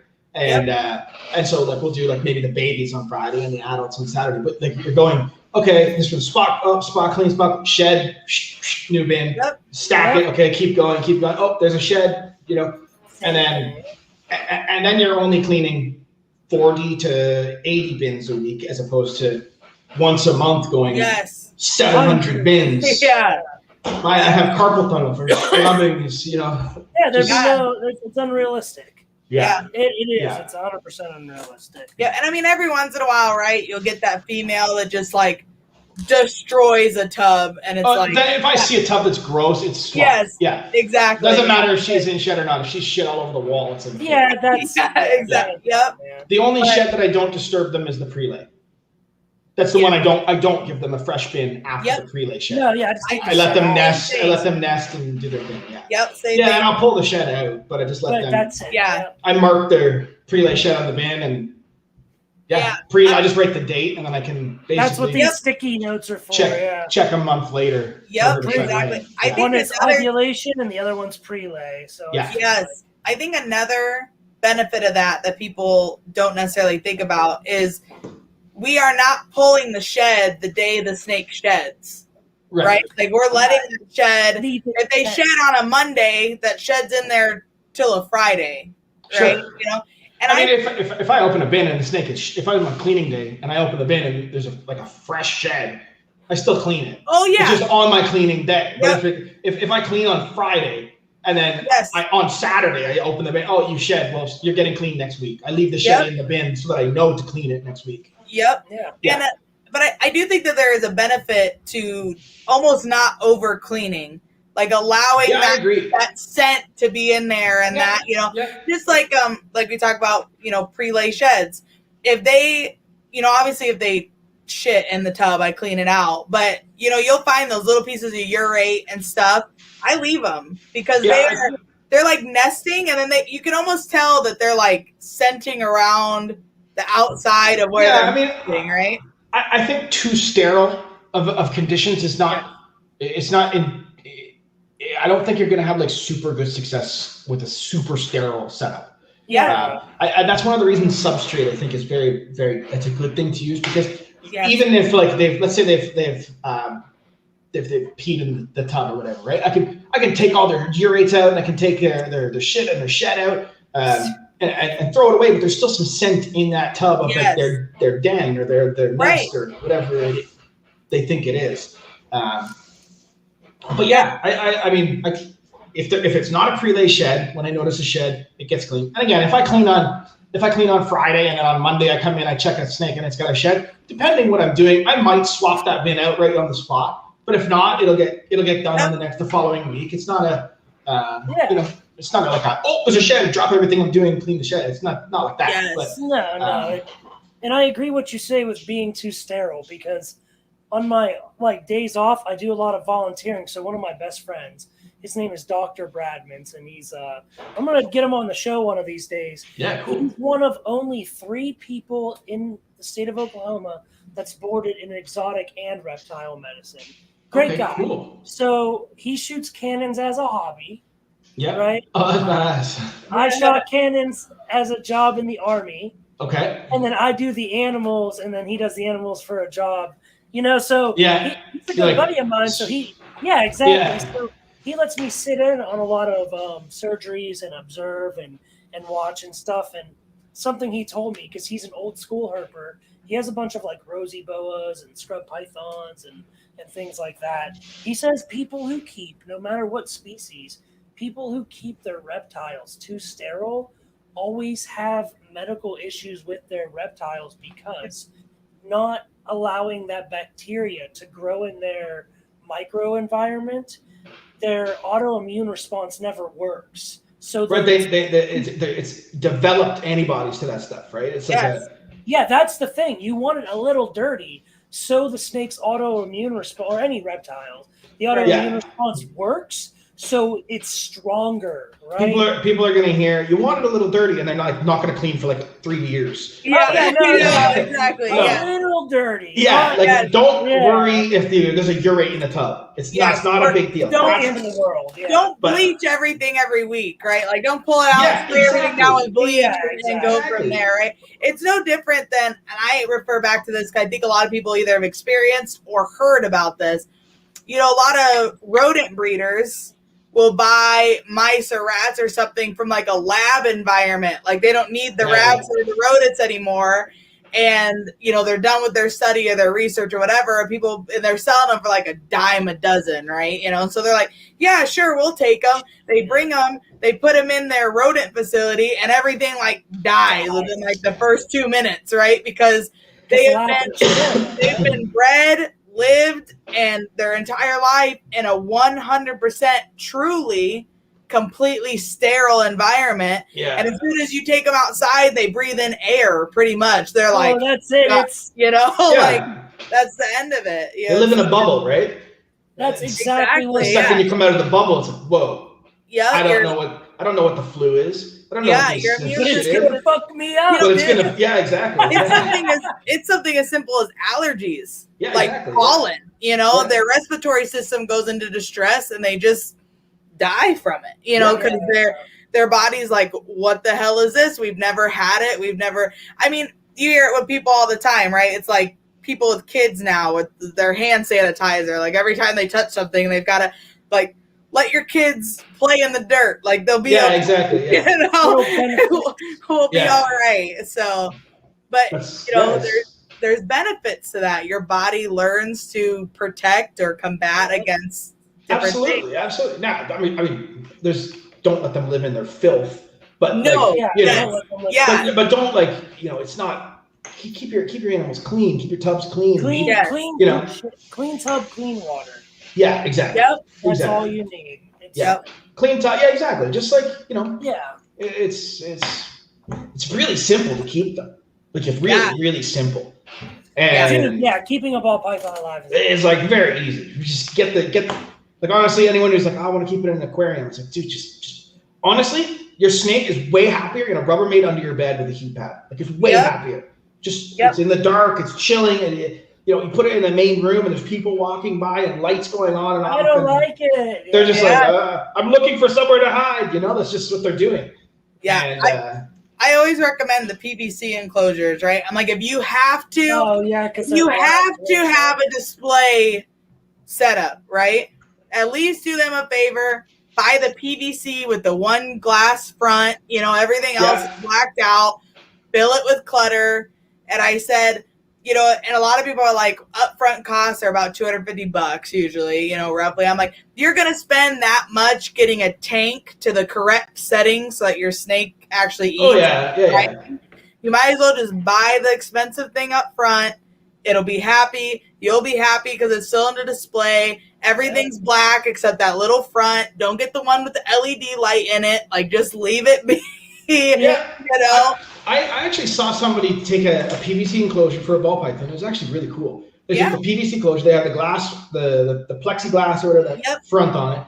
But on the top of it, they put hinges on it, and on the top it had another piece of PVC. So when they had somebody over that wanted to see it, they could lift that piece and expose that glass front, and you can look in and see the snake. And when you want your snakes, just like, okay, quiet time. You flip that top back down, and it's a blacked out bin for it. It's a nice, like, secure environment. Exactly. You know, it's no different than in a dark tub, and I slide it open to show someone, there's, you know, okay, what's going on? The second I shut it, they're like, okay, I'm back in my spot, you know? Yeah, fuck yeah. Just like Carl Vargas in his displays for his geckos, he has like the regular show displays, like the acrylic, you know, pyramid stacks. And he built like a thing you put them in, and it's black covers on each enclosure, totally blacked out. So it leaves his lychees fired up. So people come and lift it up and look in the acrylic display it shows. Oh, cool. And the gecko is fired up because you actually see what the gecko looks like, right? Instead of it being a yellow gecko, it's green. I'm sorry, a white gecko, it's green and pink, you know? Mm-hmm. So it's very interesting. Yeah, that's a really cool idea. I've always looked at some show stuff. Like I've always thought, like, how can I do something different at a show?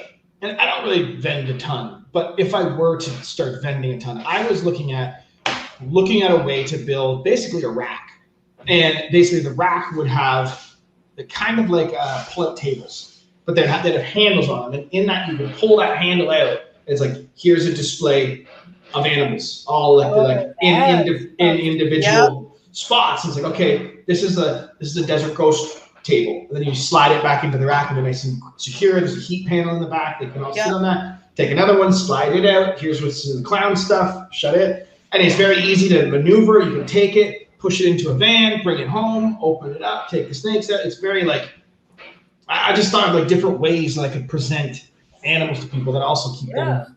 Even if you did a tabletop version of that, well, I think it would still work. Even if they were only like 3 or 4 high, right? And you could still just set them like. Exactly. You only need like three tall. Like if I did a full rack, I'd be bringing 1,000 animals. Yeah. But if I brought like even just a 4 stack, and it's like, okay, there's the top one. There's the second one. There's the third, and there's the fourth, and that's like 15 animals on each level. You know? Yeah. Oh, that'd be cool. Different. I don't know how practical. Crazy, dude. I don't know how practical that is, but I don't know. I just thought it was kind of like Yeah, that'd be cool. Definitely be What's interesting. up, bro? Yeah, that's badass, dude. Okay. We need to crush these set questions real quick. I know. We got like 20 minutes left. Hey, so if I wanted to ship you a snake, how would I do it? You ship to me?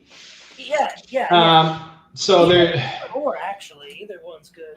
Okay, so me going to you is not that big a deal. You coming to me is a little bit trickier unless you are prepared to do CITES and all that stuff.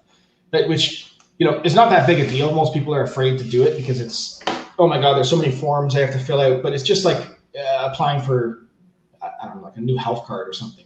It's just like you just check the boxes. This is what I'm doing. Yeah.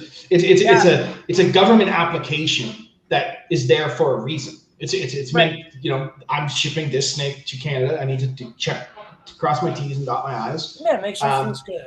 But basically, I have a guy who pulls CITES for me.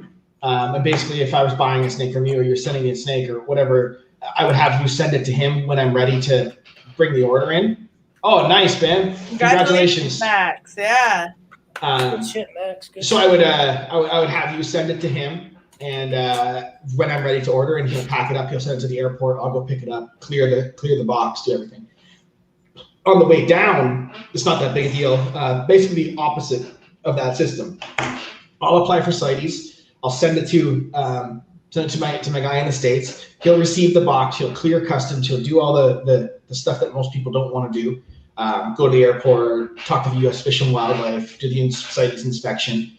Then he'll get the box. I'll send him exactly a detailed list of where each snake is going, and he'll take bag number 66 is going to Brandon. I can supply him your address. He packages it up. He ships lots of animals, so he knows the shipping practices. Everybody gets a tracking update. I'm CC'd on all the tracking, so if there's ever an issue, I can call FedEx and be like, okay, what's going on? Normally, with most other shipping services, I'm not able to call because I'm not the one that actually sent the snake. I sent it to him. He sent it, so I didn't need him to call FedEx, or else it's just like Liz, you sent a snake to Brandon, and I'm calling like, hey, what's going on with this shipment? Like, who the fuck are you? Yeah, hang up on me, yeah, right? Like, I want to talk to one of you two, but because he puts me on the list, I can handle the FedEx stuff and deal with that. Probably there's no issues, but you never know.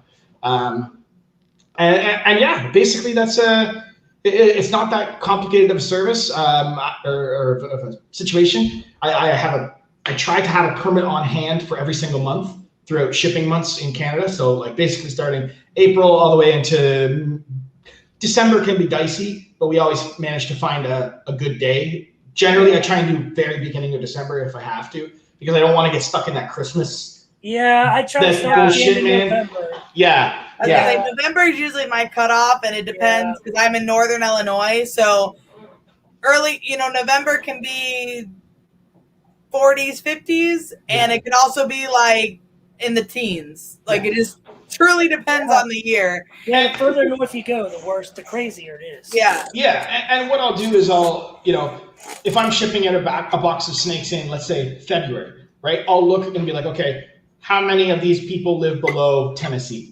Right, and I look at like, okay, I have 25 customers that need snakes, and they're all in the southern U.S. I take that box of snakes right to the airport. They go inside a heated room. They go under the plane in a heated room, fly to the southern U.S. They receive them in the southern U.S. and then they distribute in the southern. All the northern customers, I'm like, guys, just wait till April. I'm feeding the snakes. We're fine. Don't worry. If you want a picture every single day of when it sheds and when it ships, I'll do that. Please don't ask me to do that, but I will. Yeah. Yes. But yeah, it just, anybody wants an update, I'm always in the room. I'm just like, yeah, no problem. Here you go. Send a picture. Yeah, fuck yeah, dude. And then just Okay, yeah, that's moving. So it's not that big a deal. Lots of times during the summer, if I post something, I can have it to somebody within 3 weeks. Sometimes within like the next week. Depending on when you're just when's that shipment going out. If you message me right after the shipment goes out, you're a month. But if you're 4 days before the shipment goes out, I got you. So by shipment, so you're shipping multiple animals I'll to ship the U.S. Yeah, a box of 50 or 60 each time. Yeah. Right. Because and I imagine the main for the buck. Yeah. Right. I was gonna say, imagine the main reason too is then you can divide that shipping up between those. I pay for the shipping. I eat the cost. Well, there you go. I eat the cost on and basically anything over $1,000, which is pretty much what anything I'm selling. It was like everything that I sell. So no, I just kidding. I love it. You know, I really don't. It's great. Try to produce. There's definitely animals that are under there, but generally if somebody spent $500 and they want a snake, generally they can find it in the U.S. Right. Generally, there's somebody in their local area that's producing that kind of animal. But if they're coming to me and they're willing to wait for the international thing, then generally they're after a specific thing, and that's a bit. It's like expensive. You said, man. If RCR snake, it's like a Gucci or a Calvin Klein or Prada. Yeah, it's like a Target snake. Yeah. You'll be surprised. I got a buddy that ended up shipping a snake up to Canada. It was a black pastel het pied. Yes, that's crazy to me. That's crazy to me. Never shipped this snake to Canada. Like, he called me being like, "Hey, do you know how to do this?" And I'm like, "No, but I know people who do." So I like put him in touch. And the dude's like sent the girl a message like, "It's gonna be $300 to ship this thing. It's like $150 snake, right?" Yeah. And he's like, "Yeah, no, that's fine. I can't find one up here." I was like, "You're obviously not looking." Like, yeah, exactly. not, you know, a black pastel het male. Black pastel het pied male. You know, it's like you're obviously not looking in the right places anyway. But you know, she paid it and he shipped it. You know, and it is what it is. Hey, man, if somebody wants to pay the shipping on a normal, I'll send it to you. Exactly. It's not really like, you know. Yeah, I've sent normals where the shipping is more than the snake, but they want to buy it as a family pet or whatever. So I've done the same thing, and it's amazing to me that you get those situations, right? Where it's like a $25 snake for normal, whatever, and people are willing to pay $50 to have it shipped to them. Yeah.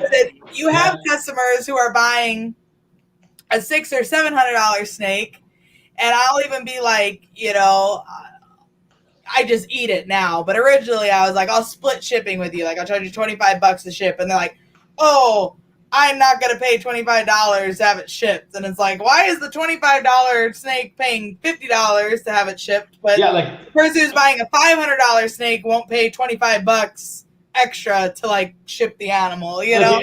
But that same person will go to Home Depot and be like, "Oh, ship me these shoes," or "Ship me these, $30 shipping. Yeah, let's do it. Let's do it." Yeah, exactly. For 2 weeks later, you get your product, you know? Yeah. It's crazy to me. Or you get the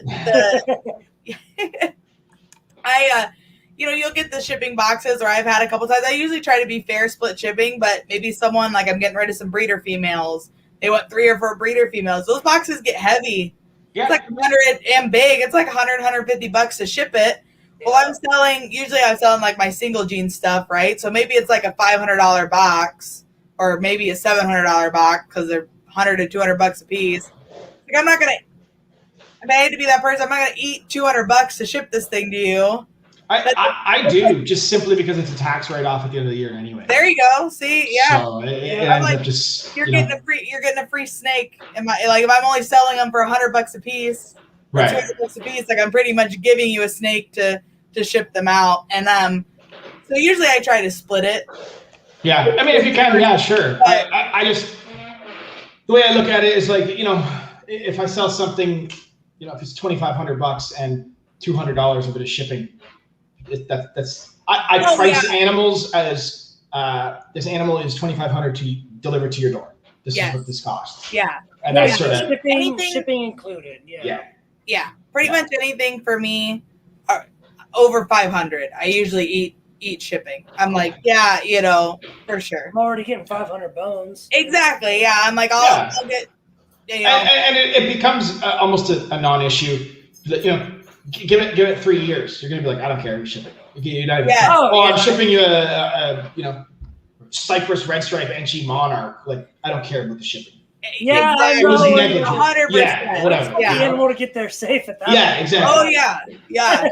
Right. Yeah, like that money hits your account. You're just like, it's not even there until that snake gets there. You know. Dude. You know, throughout Canada, I try to like if it's a you know.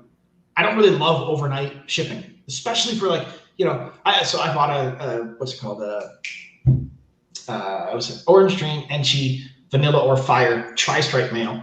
He's Posset Desert Ghost and he's Posset Cryptic. Oh. And I bought that in Canada. A good buddy of mine produced that. And I was like, I don't want this thing overnighting at FedEx. I was like, and so what I'll do sometimes is if they're close to an airport or even, available, I'll go airport to airport. So I'll drive to the airport, drop it off at Air Canada, and I booked the flight from Toronto to BC. It's a 4-hour flight. From the time I drop it off to the time it's in their hands, it's 6 hours. Yep.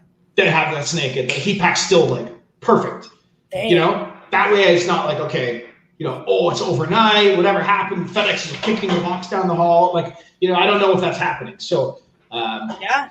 So it's just like, I'll do airport to airport for certain animals. Now I do airport trips during this height of the season. I'll do airport trips like twice a month. I'm 2 hours from the airport. So I just like, I'll organize like, I have 6 shipments to go out to airport, and I just like send them all out, and those people I'll pick them up at the airport, sign for it, away they go. Yep. Now, if people want to use overnight, I have no problem doing it. It's just, there's just obviously, if I can get it to you in 6 hours or I can get it to you in 24 hours. Yeah, there's a better method. Yeah. I prefer 6. If that's an option, I would prefer to do it that way. Yep. But I would too as the buyer. Right, yeah. If I was buying one and they're like, hey, I need you to go to the airport. If you're buying a dog and they were like, hey, you need to go to the airport to pick it up, everyone's like, yeah, okay, no problem. Yeah. But then they've made it so easy. It's like, no, I'm sitting in my chair having a coffee. FedEx rings the bell. I get my box. It's like, we've kind of like made this like, yes. It's so like, it's just a product, not an animal. Yeah. Yeah. It's like a pair of shoes now at this point. Yeah, we've allowed people getting lazy. A little complacent. And, if somebody says to me like, I'm not willing to go to the airport, I'm like, really? Like, okay, I get it. Like, I'll overnight it, but this is on, like, there's still a live guarantee and all that stuff. Don't get me wrong, but right. It just like raises an eyebrow. I'm kind of like, really? This seems strange. You just spent $8,000 and you don't want to go to the airport to make sure that this is, this is crazy. Yeah, that's why I started doing only hub to hub pretty much, because I always do hub to hub. Stuff has been happening, and all the people are like, oh, I'm not willing.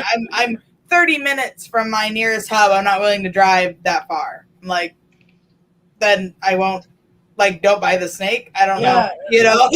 I'll deny the sale. Yeah, I'll do to residential, and I'm on the same boat where it's like, I still have a live arrival guarantee, but there's so much that can happen between leaving that hub and getting, I've had people, FedEx drivers running late, and so they just go park the truck in the parking lot, and the snake is still sitting on the truck overnight. It's like, I mean, I pay, I think it's like $2 for like the email notification from when it's picked up at my facility and then it's every signed for at their door. And so like I get the notification. FedEx is very quick. So it's like they scan the box, picked up, my phone goes ding. Yep. I look and I'm like, oh, they got their box. And I'll message them and be like, everything okay? And they're like, oh, I'm on my way home with it right now. I'm like, shit, bro. You haven't looked at it? What do you mean? Every time I go to FedEx, I like go to the car and I'm like, exactly.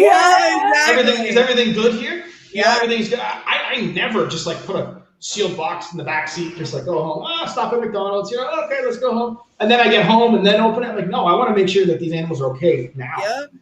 Yeah. So the whole like, just open the box, guys. Open the fucking box. Yeah, it's open the box. Let me know that the animal's okay. Yeah. How do you politely ask for payment from a client that's on payment plan? I mean, I just ask. I set terms when we started.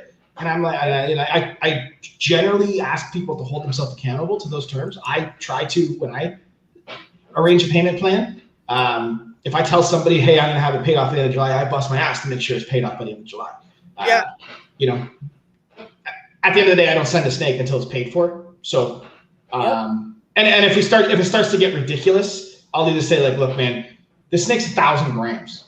Like you bought it as a baby and it's like $1,000, dude. Like, I'll credit you this 1,000, whatever you have into it, but I'm gonna move this snake because this is getting a little ridiculous. Yeah. And generally, like most people are like, oh, it's okay, like no problem. Sometimes they're a bit like, no, what are you talking about? I bought this. And it's like, here's the terms. Yeah. Here are the terms that we agreed on. Technically, you ain't bought shit, homeboy. Yeah, and I try to be nice about it. I understand everyone.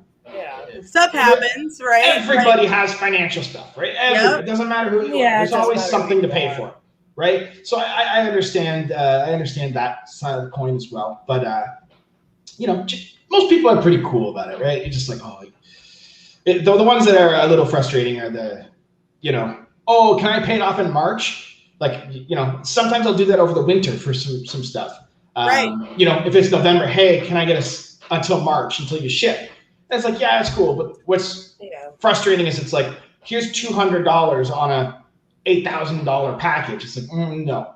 I generally ask for minimum 20% down, and then you can pay it off the rest. Because if you're willing to give me 20% on that 8,000 or 5,000 or 4,000, that's a substantial amount of money for you to walk away from if you decide to walk away from it. Yeah, so you're committed. Exactly. We have a 25%, non-refundable deposit. Like that is my, that's my money for holding the animal, feeding it, caring for it, potentially missing out on another sale, right? If it does fall through. Yeah, mine's non-refundable, but if for whatever reason they come into some sort of problem, I'll always credit whatever they've spent. So if they said, oh, I'm buying a $5,000 snake, they send me $1,000 and something happens and they run into financial issues, I'd be like, look, you're not getting the $5,000 animal, but you have given me $1,000 and I'm going to be fair. Here's an animal that's $1,000. Here's what I have in this range, and then generally like, okay, that's cool. Thanks, I'll take that. Yeah. And, at least they're getting something, because it would suck, there's always, for as many people that say like, oh, I have car troubles, there is actually someone who actually did. Yeah. Right. You never really know. Like I'd feel so shitty if someone like, they committed to something and then their dog got hurt and they had a huge vet bill. And it's like, dude, I would feel like shit if I was like, sorry, you lost your money. I'd be like, no, let's work. I also feel like it's situational though too, right? Like if they put a deposit down on something, you don't hear from them for 4 or 5 months. Yes. Like, if they reach out to you and they're like, oh my gosh, I just had this happen. Like, I'm so sorry. Like, But as a business, how many businesses that can you think of could you say, hey, I'm going to pay something, I'm going to buy something for $5,000. Here's $1,000, and that business wouldn't talk to you for 4 months. They're going to message you like, hey man, I hope everything's well. Are we still on track for payment next month? That sort of thing. Exactly. Yes. Or just stay in touch. There's a good way to approach that. If you just sort of like leave it quiet, then they're sort of like, maybe they actually forgot about it. Like, yes. That's true. I've had that happen. I've had somebody send me like $1,200, and then I messaged them like 4 months later. I'm like, hey, you still have this animal here. They're like, dude, I forgot I even bought that. Here's the rest of the money. Send it. I'm like, oh shit, okay. Like, Yep. I have I use Square for all my stuff, right? And so I get like invoices, and then you can do like payment schedules, and so it'll send them a notification when the next payment's coming up or whatever. Yeah. But I also have it set up so that it sends me a notification so that doesn't happen, right? Like it'll send them a notification, it'll send me an email. It's like, hey, so-and-so's got this payment coming up on this snake. And then I'll be like, oh shit. Yeah. Like I have it marked on my tub, but I didn't realize like it had already been 30 days, 60 days or whatever, so. Yeah, I understand that. It's just, So yeah, again, goes back to being organized and keeping it, so that you remember everything that's going on. I ran into payment issues much more earlier on. As I started to produce crazier and crazier stuff. Yes. It's like some stuff I'm just like, look, man, there's no payment plans on these. Yeah. Because I have, why take a payment plan? And I understand some people may feel like a little slighted by it, a little like, I wanted that animal. I get it. But if I walk into I don't know, any other business, like if I walk into a car dealership and this person's like, I want to do an 84-month, and I'm like, hey, unless the car dealership's making money on that 84-month, I'm not. We're not making. I'm not making money on this payment plan. There's no interest. Exactly. Yeah. But most businesses, if you came in and said, I want to buy this computer, can I take a year to pay it off 0% interest? And someone else walked in and said, I want to buy this computer today. They're like, you're getting the computer today, just the way it is. Yeah. And so certain animals where I know that the demand is through the roof, I don't do payment plans at all. Unless it's somebody that I'm like, have a good relationship with, and I know that, we've done business before. Right. Patreon members, they always get a little bit of leniency, all that sort of thing. But yeah, no, it's good. All right. Definitely. Okay, what about your thoughts on puzzle with pattern mutations? We talked. Oh, beauty! It's gonna be so sweet, man. That was fucking quick, yeah. Dude, just wait. It talks about, we talked about it takes color really well. Yeah. So I'm really excited to be in the puzzle project now. So yeah, welcome, man. It's gonna be, you're gonna enjoy the shit out of it. I'm excited. So what do you think? How's it gonna interact with pattern mutations? Is there gonna be a lot of? Oh yeah. There's some stuff that maybe hasn't been shown. That's I was gonna say, this is really when cool. Like you know, you've seen something or have something that. It does some cool stuff. I'll tell you that. This year, I can't wait to see what's coming, man. Like, I mean, we've seen Spot Nose puzzle. I made a leopard enchi yellow belly puzzle. It's very, very visual, not puzzle looking. It's different pattern from puzzle. So when I see that, it gives me like a ton of optimism that there's so many other genes that can alter the pattern. If every clown looked exactly like a clown, just the head and the stripe, then it would get boring after a while. Yeah. The fact that we can add spot notes to go, whoa, there's a totally new look for clown. It's versatile. It's versatile. Exactly. Yeah. And that's what I'm looking for in a gene, especially recessive gene. When you get into those recessive genes, it's like, I don't want to say it's going to, because it's a very premature thing to be saying, but I worry a little bit about Monsoon. I'm in the Monsoon project. I think it's a great project. I think there's tons and tons of legs with that. But I do have a little bit of a worry that it's going to be like a lot like a granite Burmese, where like they're always speckled snakes. They're overpowered. They're always that big. No matter what, it's still the same thing. It's hard to manipulate. You can change the color. You can change the color, but you're not really influencing pattern on it very much. Now, I don't know. We have no idea what it's going to do with like leopard, spot nose, cypress, monsoon. Could be crazy. We have no idea. But I do know that puzzle is able to be manipulated with single codons and stuff like that. So awesome. Keep your eyes out on puzzle stuff. I mean, I do find it a little bit comical when guys are like, I don't like puzzle, and I just send them the picture that Ozzy made of the Super Orange Dream Yellow Belly puzzle. And I'm like, dude, I don't care if you don't like puzzle for personal reasons or monetary reasons or whatever, but I don't give a shit who you are. That thing looks insane. Yeah, like I'm not working a ton of G-stripe stuff, but if somebody showed me a crazy G-stripe, I'm like, dude, that's fucking sick. Yeah. Doesn't mean I'm going out to buy it, but I can appreciate it, And when people are like, I don't even like it, I'm like, okay, you haven't even seen anything yet. Come on, chill. Yeah. Don't worry, breathe. They'll have it in their racks one day. They'll come to you with money. Maybe not me. Maybe somebody else. But because they don't want to eat that pride. That's why. Yeah. No, it's just one of those things where I think to say I'm not working this gene, or I'm not. Like, I don't like this gene, so because of somebody else, or there's so many reasons people don't like a specific project. Sometimes it's just totally like, oh, he's in it, so I don't like it. And I'm not saying that maybe that with me with puzzle or whoever with whatever else. Right. Just that's an example, right? And I think that is selling yourself and your business short. Leave your opinions and your personal shit at the door and look at this as a business decision. Is this morph a good morph to move forward with?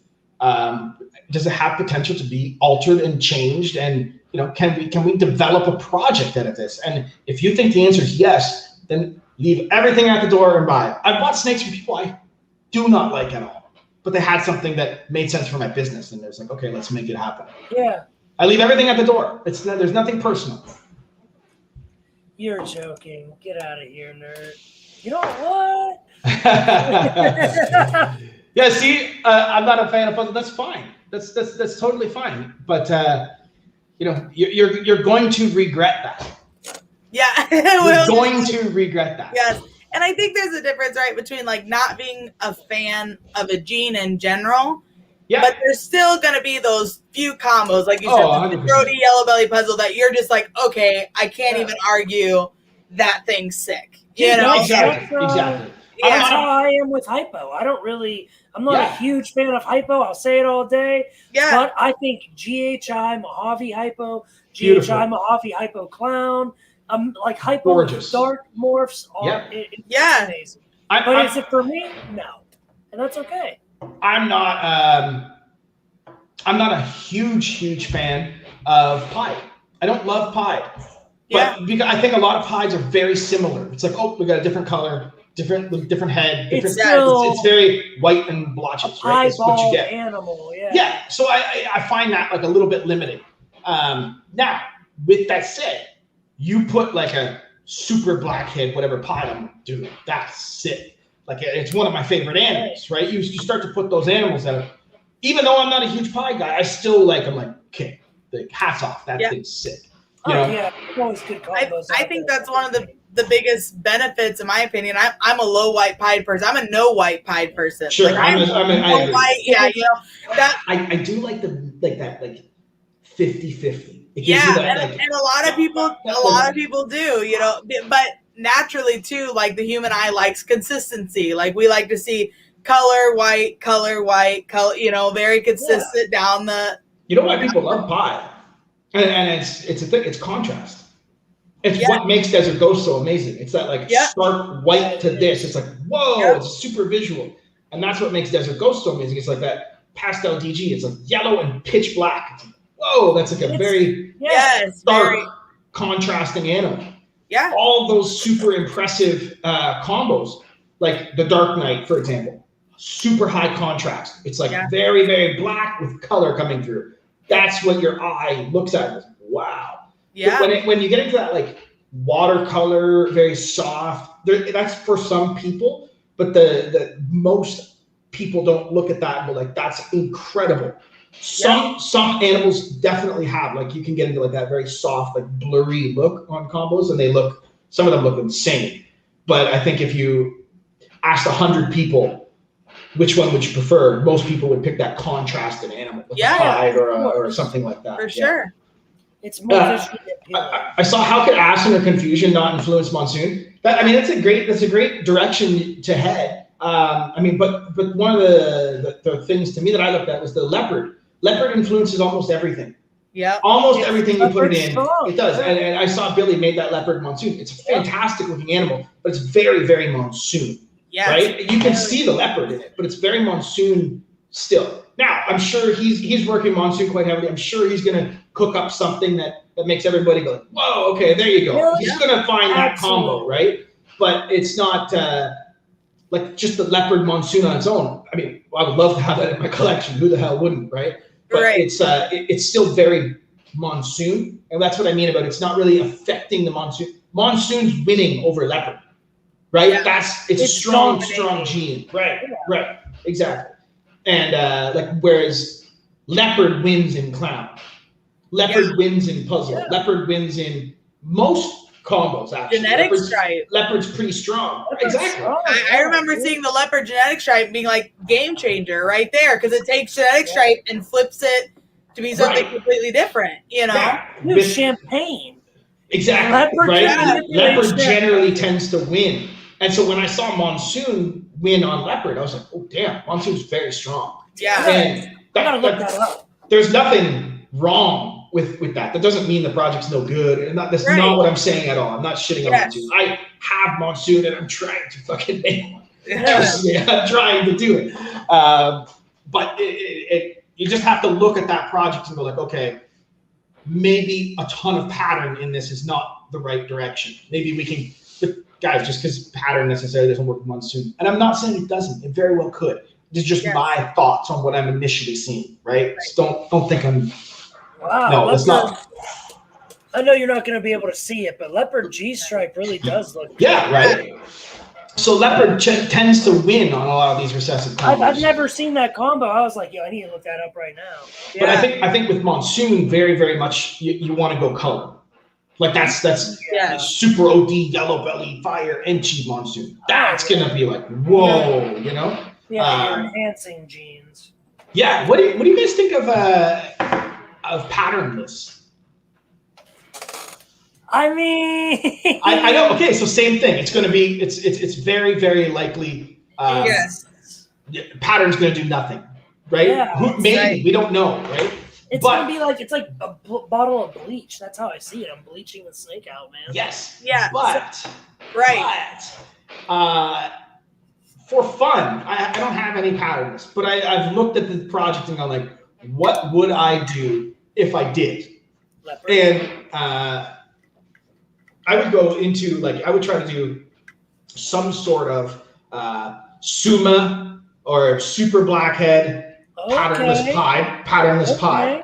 So you could remove all of the saddles and just be like solid colored saddles because there's no pattern for it to work with. So it's just solid blotches. You could make like super orange dream like panda pies where it's just like solid orange chunks instead of like black in there still, right?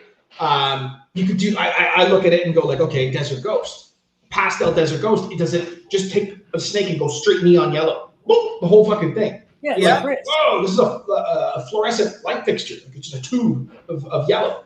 That's sort of where I hit a brick wall with that project, though. I'm kind of like, okay, those would be cool, but then what? At the end of the day, you're just making solid color stuff. Yeah, but you could make some crazy solid color stuff for like 10 years.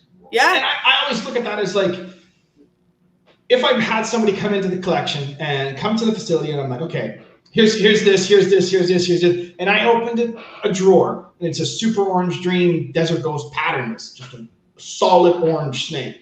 I think people would be like, that's fucking cool. I would be like, holy shit. As an adult, that thing's like, yo, this thing's just solid glowing orange. Yeah. Like, I think that's a very cool potential. So you're in the project as far as patternless or as far as monsoon? Patternless. Can be patternless. See, that could be cool. I think that's very. I don't look crazy. I'm not against candy jeans that are only really like are a color direction. I'm not against it. I definitely work with. There's so many ways to achieve a specific result. That's what people have to look at. It's like, are you trying? Do you want to see a solid bright orange snake? Just its whole life, it's bright orange. There's an option within ball pythons to take these genes, build a project, and bang, here's that result. Are you trying to make that solid orange snake with a crazy head and a stripe down its back? Okay, maybe clown's a better option. Are you trying to make that solid orange snake with bands across? Okay, super anchy it. Are you trying to crazy busted pattern puzzle that thing? Like, there's so many different options that nature have given us to make a whatever you're trying to make, whatever. That's got me thinking now, like patternless with the whole like red ball project, like such a big thing, right? Yeah, it always makes you wonder, like, if patternless would be a key to the solid red snake. What does a patternless monarch do? Is it like the solid burgundy? Imagine that burgundy color, the whole snake. Yeah. Black eyes, woof, the whole thing. Yeah. You'd be like, dude, this thing's so cool. It's like a burgundy, like, that's so cool. Like, you know what? I might pick up some patternless this year. Just look at him. He's like, I got it. I'm not gonna do like a big, like, I'm not gonna build a collection around it, but I like a small little section. Okay, let's fuck around with it. Some of the most successful dudes that I've seen who've been in this since the 90s. Yeah. They really do have a little bit of everything. Just like they're just tinkering away with it, right? Yeah, and then sometimes it'll blow up, dude. Well, that's it, right? It just, you hit the right combo, you hit the right thing, and it just works, right? Yeah, I always go back to like, you get those people that hit those crazy odds. Like, I think Tom Harbin out of the triple, the triple visual female, like a genetic stripe monarch clown, crazy. I think he had 6. I think it was 6 eggs and 2 went bad during incubation. I think Tom is like deserves the shit out of that. Tom's such a good dude. I got all my monarch stuff. Very, very good guy from Tom. Like, my 2 original girls came from Rance, but it was like through Tom, right? Okay. Yep. great dude, absolutely wonderful. I remember when he hit it, like being so excited. But I also am like looking at this now. We've never seen like a monarch clown. Right. Like we've seen the monarch genetic stripe clown, but Right. we've never seen like just a single double visual monarch. And it's crazy to think like that there's a visual out there, and I think he's breeding her this year. I'm pretty positive. Yeah. And but we've never seen like the double visual. Just goes to show that, you know, odds can go both ways. Absolutely. Oh yeah. Man. Absolutely. Now, one double recessive. If you want to like see the battle of like the powerful genes, it's Monsoon G Stripe. Like those two are gonna clash. Oh wow. Yeah. Those are like which one wins there, because that's like they're both very dominant. Let them fight it out. You could get like a striped animal with the speckles, or I don't know what to expect, but Look at how leopard manipulated G Stripe. I think you'd get a genetic stripe, like a dorsal striped animal. But just I think speckled, that'd be side crazy. pattern, crazy. Or imagine it's just like the clean sides, like a normal G stripe, and in the stripe it's just speckled like a monsoon. Like, whoa! You never know. Fucking badass. It can be crazy, and I think that's something that, I mean, obviously it's very hard because not many people have monsoon visuals. Anyone watching, and like I told Billy, dude, G stripe that shit, because that's like, I think that's a cool project.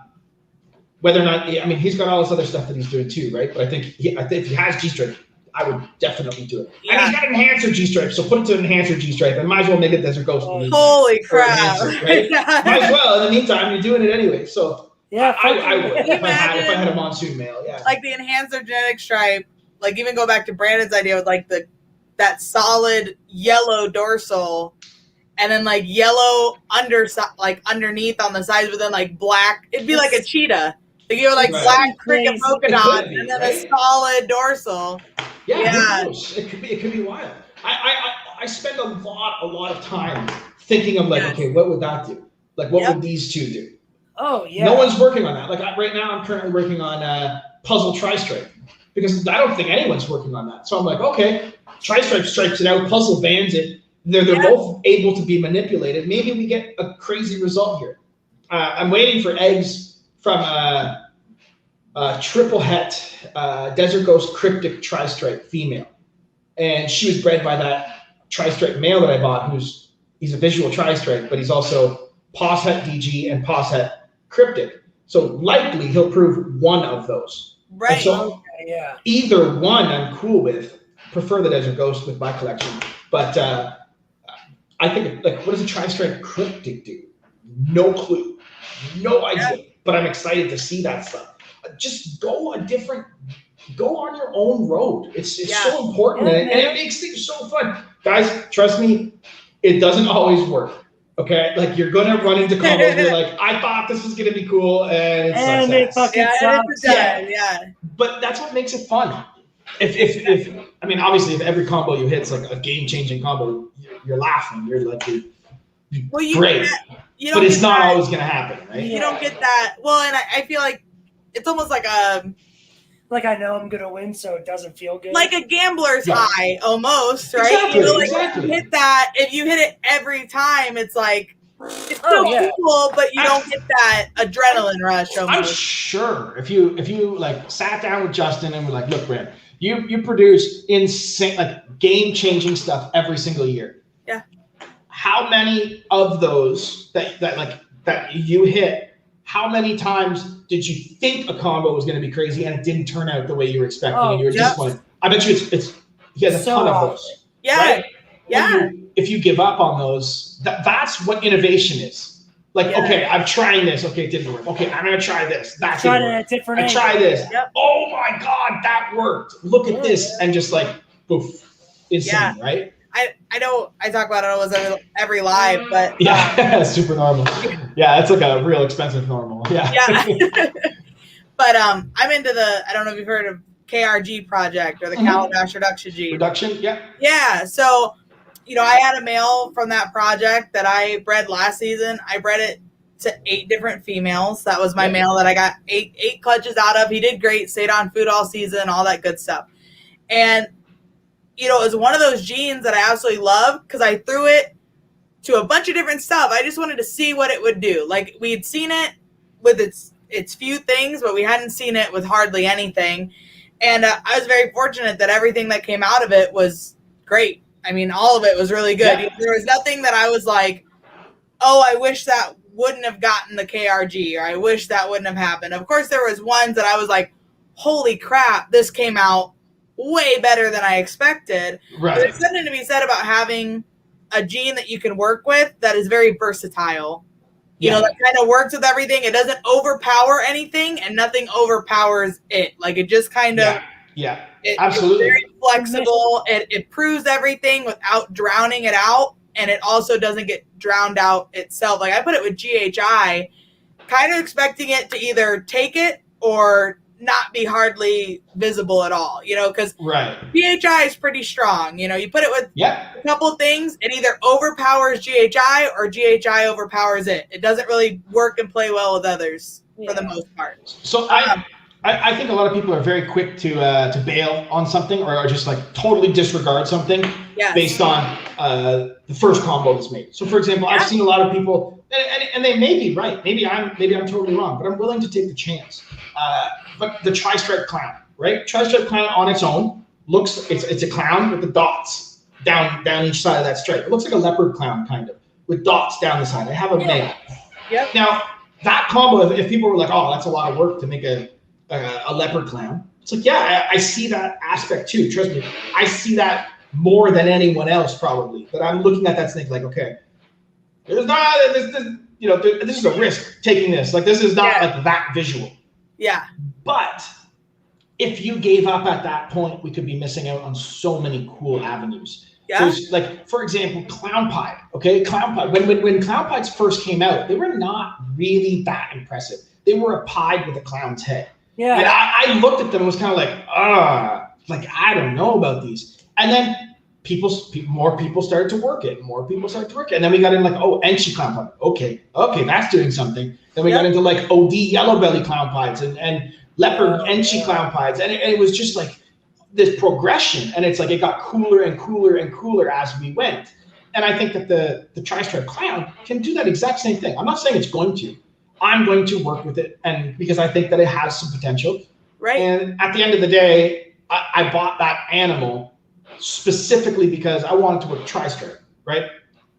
Because the animal was clown tri-stripe, I have the ability to inject a ton of new genes into tri-stripe. Yes. Via all my het clowns.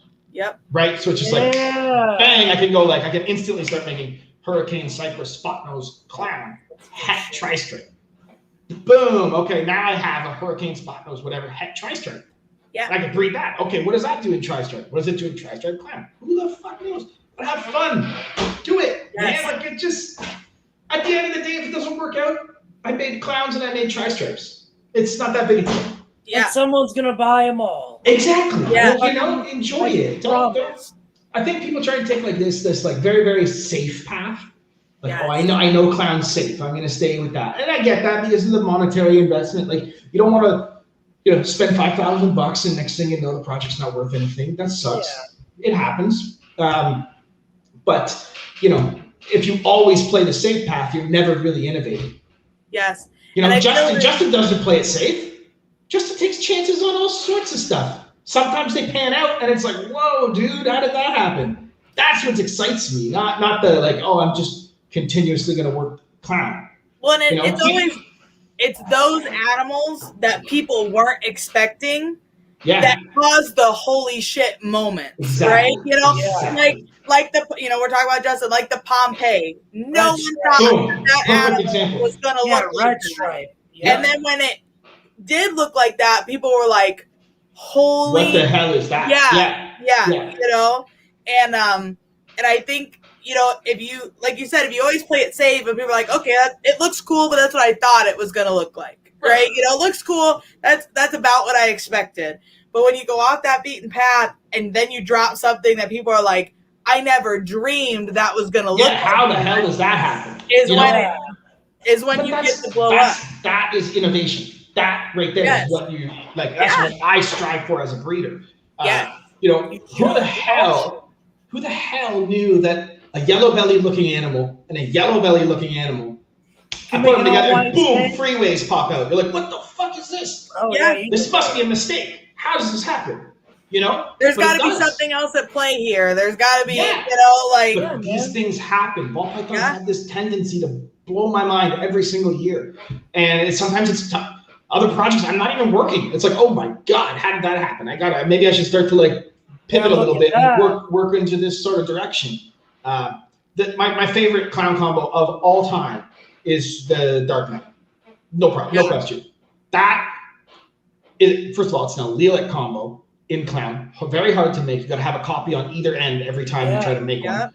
So that's going to be very tough to progress with, and it's got so much room for what happens when you simply add something like a Enchi to that. Enchi spot nose chocolate clown. How much of a reaction can we get? How rich black can we keep? Oh, dude, I'm just so excited about everything, man. It just. I can tell, man. I love your enthusiasm. Yeah, your energy is solid, dude. I like your. So of course, this girl is all balled up. But speaking of stuff you would never expect, right? And so I picked this girl. If I could get her head out, you could tell better what she was. But she is not. She is not cooperating here. So I picked this girl up at Arlington, and people were like, "Oh man, it's DG," right? Yeah. Like that was their first impression. This is a super orange dream, super inchy. Fire yellow belly female.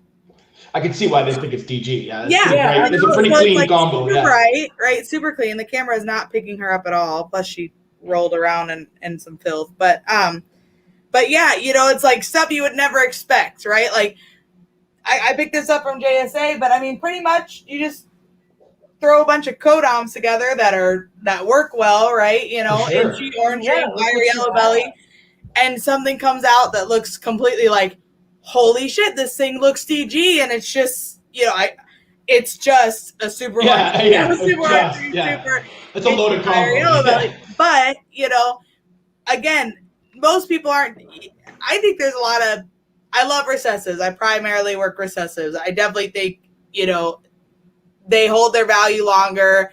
If you want to push a project, it's the way to go. But I think there's a lot of people overlooking some of these super form codoms, and the power that they have, making double supers, or I actually plan on working asphalt and gravel.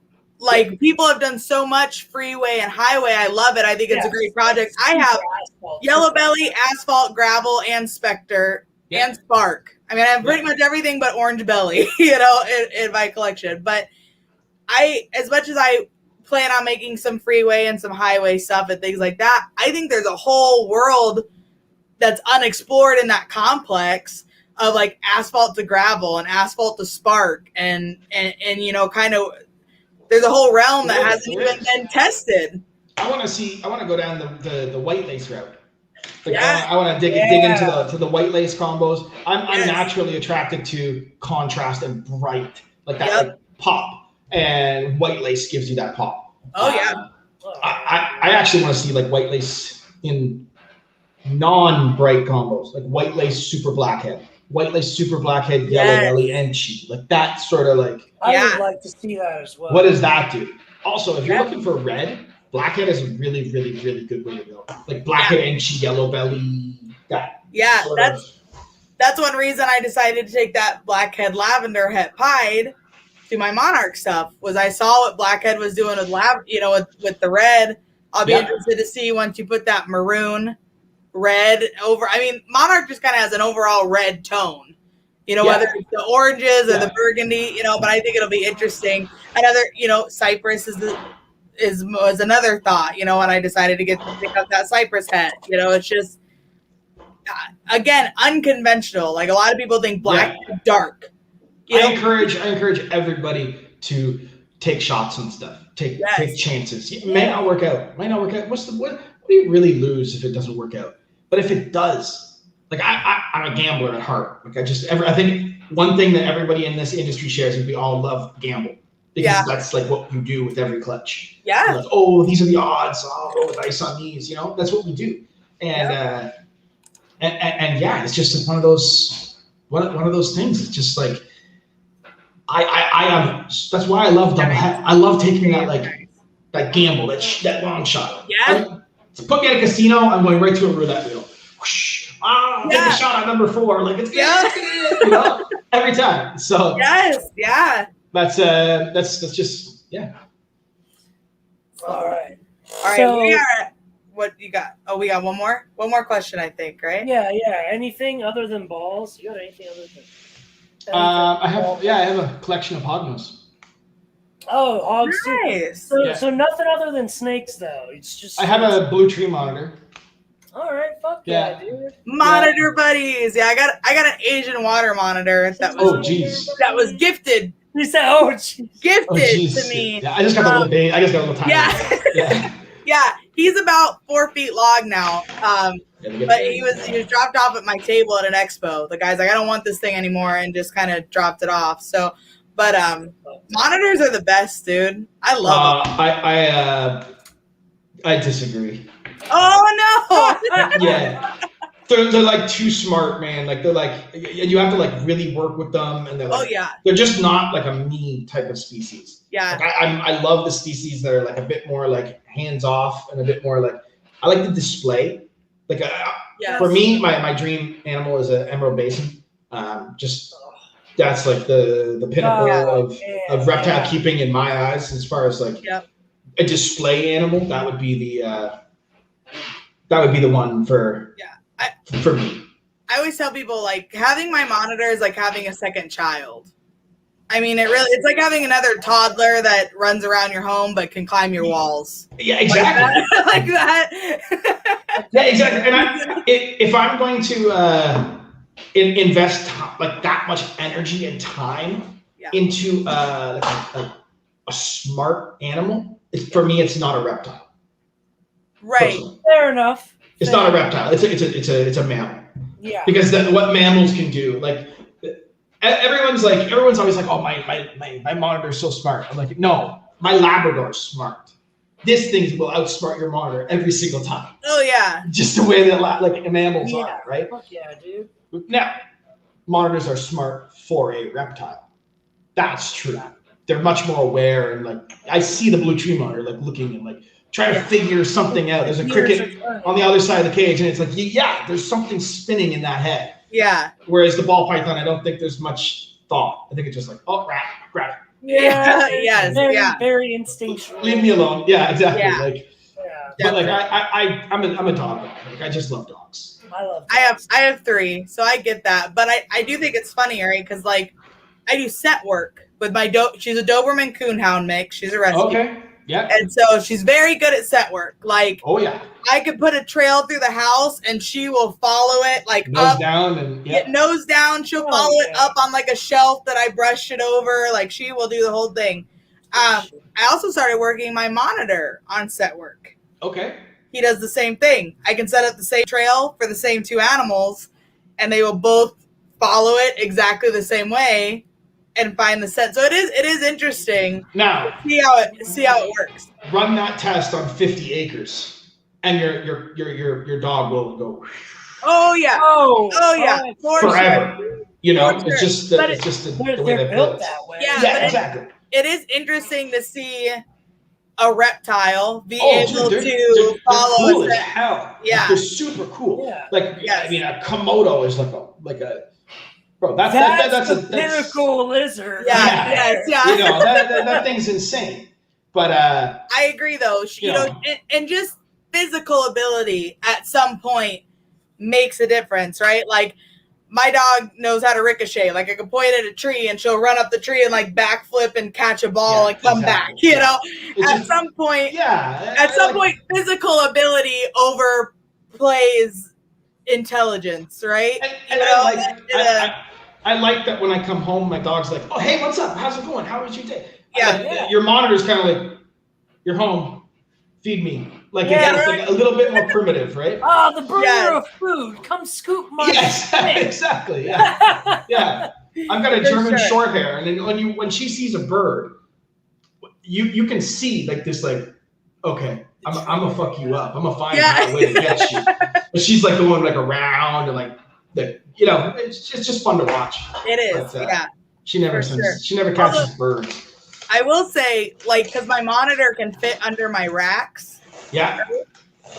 I let him loose in my snake room when I'm feeding. Yeah. Because if I drop something, he'll get it. He's like on it. Yeah. Like 2 seconds. Oh, yeah.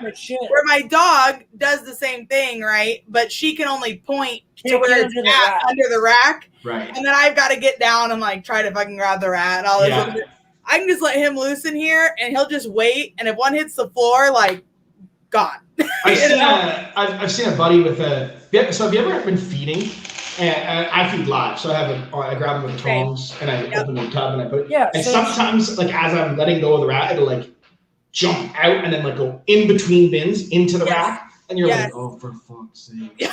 Like, oh, I'm like trying to chase this rat through the racks and going down all of them, and and not get bit at the same time because you're like pulling tubs out with like females that are trying to. Well, I saw a buddy with indigo people would have a heyday, but I saw a buddy with an indigo put a rat into the rack and like let an indigo out in the room, and this thing like came out of its enclosure, and like this was like thinking snake, and it was like looked and went like up the rack and like looked into it and then like moved over to and like went back and chased this thing through the rack and caught it and came out with it in its mouth. I was like, dude, that was crazy.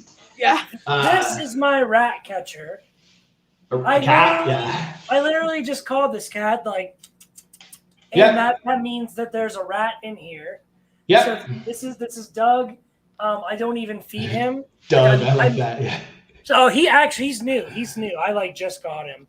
I had a buddy get married, moved in with the girl or whatever, and they couldn't have the cat. So he came to me and I put him in the rat building and I don't even feed him. Yeah. He just eats escapees. Yeah. That's it. It's fucking awesome.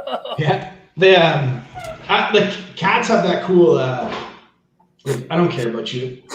Like whatever. I kind of like that, like that sort of attitude that the cats have. I like that, man. It's on their terms. A dog is on your terms. If I tell my dog, come here, she's like, okay, I'm here. Yeah. But if I tell a cat, come here, he's like, fuck you. I'll come when I'm ready. Like that's the way that. Yeah. I have a cat that I raised from a bottle kitten, and I raised her like a dog. Like I can call her by name, and she'll come and cuddle. But she's just also like super personable cat, right? Like she just likes to cuddle and stuff like that. But she's not in my face all the time. Like there's sometimes with the dog where it's like, dude, like go down. Yeah. I've been love. Yeah, I've been running crazy all day. Like, I'm a mom. Like, I just want a few minutes of like nothing wants my attention. I just want to chill. Yeah. And that's what I like my cat, because she'll come and she'll lay down on my lap and just sit there. Like, there's no like, a dog will come and lay next to you and then be like, are you going to pet me yet? How about now? How about now, mom? Mom, how about now? Like, can you pet me now? It's like, dude.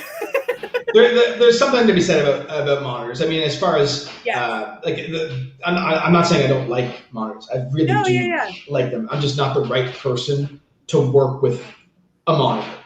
Right. It's just not that. I don't have that like click with them. I don't like get that like. I don't understand the way that they think. I know a lot of people that like really are into monitors and animal behavior. They're like, no. You just had a bad experience with it, and that's why I'm just like.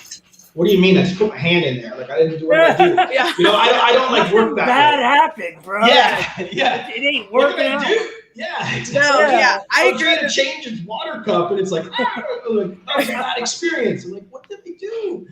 You don't love me. Yeah, man. Fuck, dude. But no, it's just the way that I'm wired versus the way monitors are wired. Right. It's not a good fit. Oh, yeah. There's species for everyone. Dude, understanding that's important, or else it's just a negative experience all the time. It is. That's very important. I like the display stuff. Green trees, basins, like my number one. They're so sick, man. I would love in my house to have this like in like a lobby or like a game room or something like that. Something that's not lobby, maybe not, because it's a very like traffic area. Traffic. Right. Yeah, but somewhere where it's like a little bit less traffic and it can be secure. A nice big like maybe like a 7 foot tall by like 5 foot tall enclosure with like perches on different areas and like one main one in the middle with like live plants. Yeah. 8-foot basin with its head just like sitting straight down like in the middle. So just like, dude. Hell yeah, dude. You have to feed them like once every 3 weeks. They're like basins do best left the fuck alone. Yeah. Like, there's your frozen thawed rat like once a month, and it's like feed them man. slowly and grow them slowly and keep track of like how many bowel movements they have and that sort of thing. Like that's the type of species you have to do that stuff. Yeah, chondros, man. Chondros are a very humble finicky, species. Yeah. So I've heard. I've never worked with them. I've never even owned one, but that would be. Chondros are not necessarily. They just. If I'm gonna work with a boreal species that's very like doesn't move around a ton, I want to go big. I want something a little bit bigger, a little bit more impressive. Something that when you take it out off the perch, it's like big. That's why your emerald is king. That. Yeah. It's the king of the chondros, right? It's not a chondro, but it's and them things is. Don't get bit. Juggernaut, dude. Yeah. Don't get bit. I have been. By a basin or like an emerald? A green tree. Okay, yeah. A green I couldn't tree. imagine like a big like adult female basin. Like fuck no, dude. Mine was the one that bit me was a yearling. And it was just, my fault. I didn't fucking use tongs. My dumbass got complacent and was holding it. That was my dumbass fault. Yeah. And I fucking paid for it. Yeah. That's why I could never work with anything hot. I get complacent. Yeah. Yeah. I could never work with anything hot because I get lit up. I want to bad, but I want to see other people that are more responsible than me work with them. Yeah, I'm going to take some classes. And I'm going to do everything right. And I'm going to put procedures in place. And I'm going to do it even as a private keeper, I'm going to do it as professionally as possible. Yes.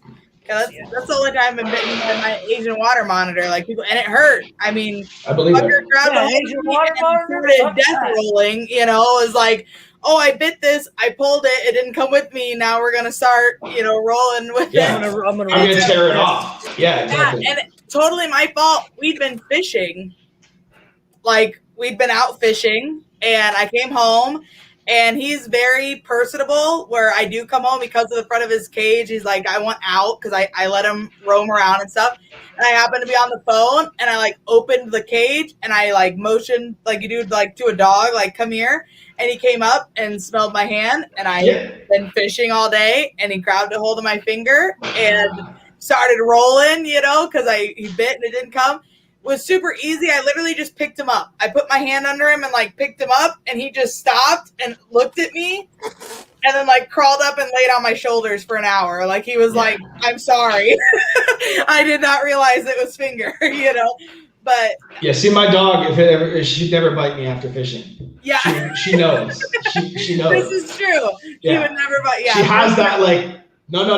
I'm gonna get my ass beat if I bite. Yes. Yeah. But I totally, totally, in my opinion, my fault. He didn't know. I came up and was wiggling something in front of his face that smelled like fish. He was like, "Cool, I'm gonna eat this." But So right? I feel like if you look at a lot of bites, if you truly break it down, 9 out of 10, it's human error. Absolutely. Most animals are not aggressive.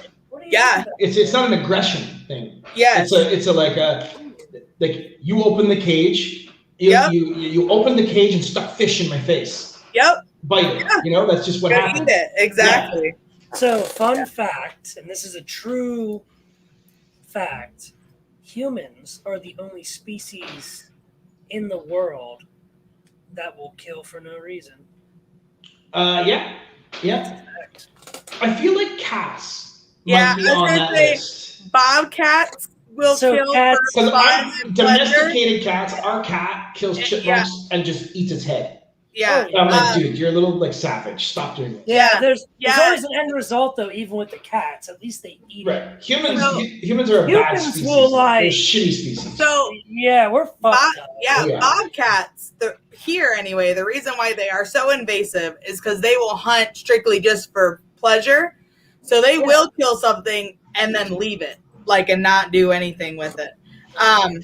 But then, of course, you come back to the food chain of like, okay, so say they've killed birds or raccoons or something like that. Something else comes along, and like it's food for other. Sure, yeah. The So weasel family is nasty too. yeah, Like they're like born killers. Like that's what they do. And they're vectors for diseases too. Yeah. We had some chickens, and we went out to the barn one day, and like every chicken was dead. Yeah. And like it's just like the head chewed off, nothing else. And it's a weasel got in and just like it was just like a fox in a hen house, just killed everything. Yeah. Just like, whoa, what the hell? Yeah, man. Yeah, I'm not even gonna touch on that one. Yeah. We're not gonna talk about. All right, well, we have kept you for almost 3 hours. We really appreciate your time. Yeah, no, guys, appreciate it. Yeah, we have like a fun little revolution round thing that we go through, like real quick answer, quick questions type thing. And then we'll let you get out of here. We appreciate your time. Cool. No, appreciate it. This is great. We had a time. Oh fuck. You're gonna rip my headphones out, buddy. All right, Brandon, you first. All right, what's your 1 rep max for bench press? Oh, dude, I don't know. Dude, no one ever can do that. I don't know. Like I haven't lifted weights for quite a while. I don't know. I'm gonna guess I can do like 185. No, more than that. 245 one time. I bet 245 is probably pretty good. 245, something in that range. We can have Will honestly. I could only do it once. Like, that's the one. That's the one max.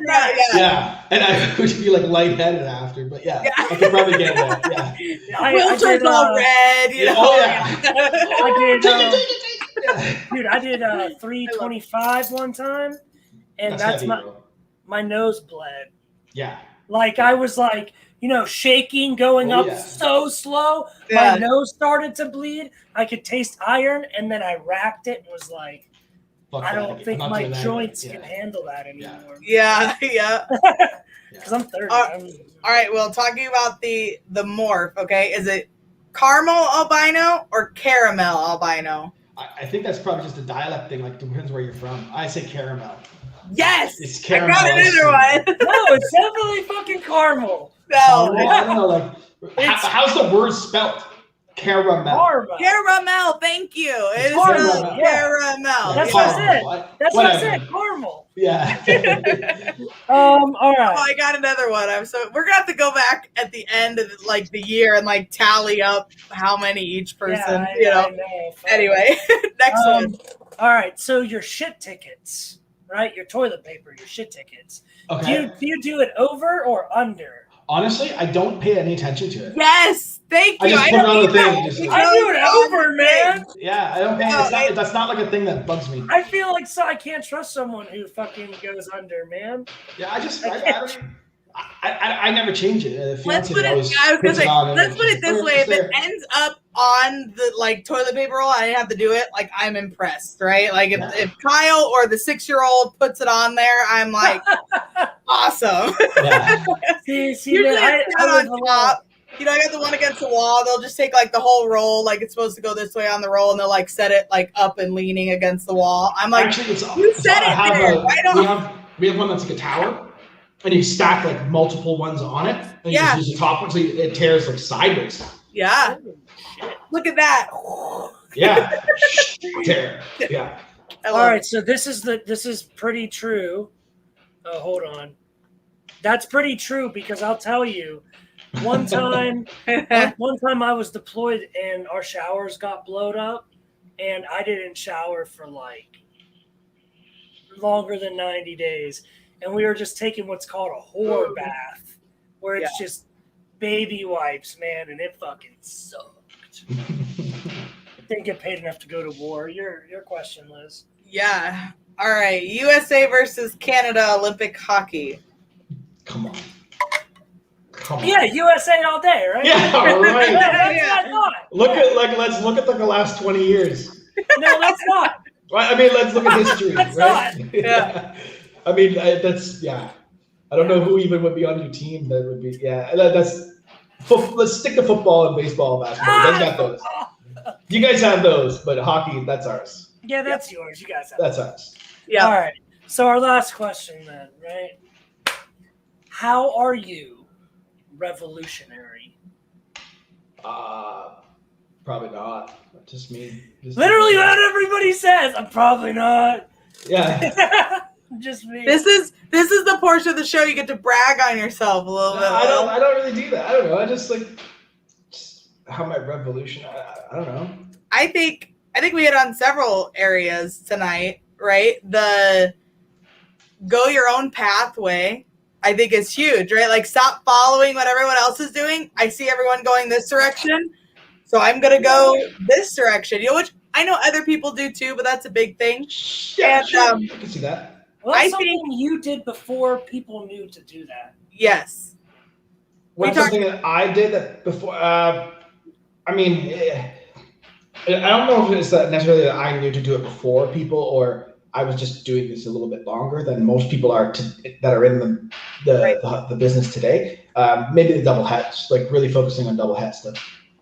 Yeah, I agree. We talked about this a little bit last week when we talked about having you on, the show for this week. I think one of the big things is I remember the first time I heard of Royal Canadian Reptiles, like the first thing you posted, and I hate to say I don't remember what it was, but I remember being like, what the, who is this dude? Like, where did this come from?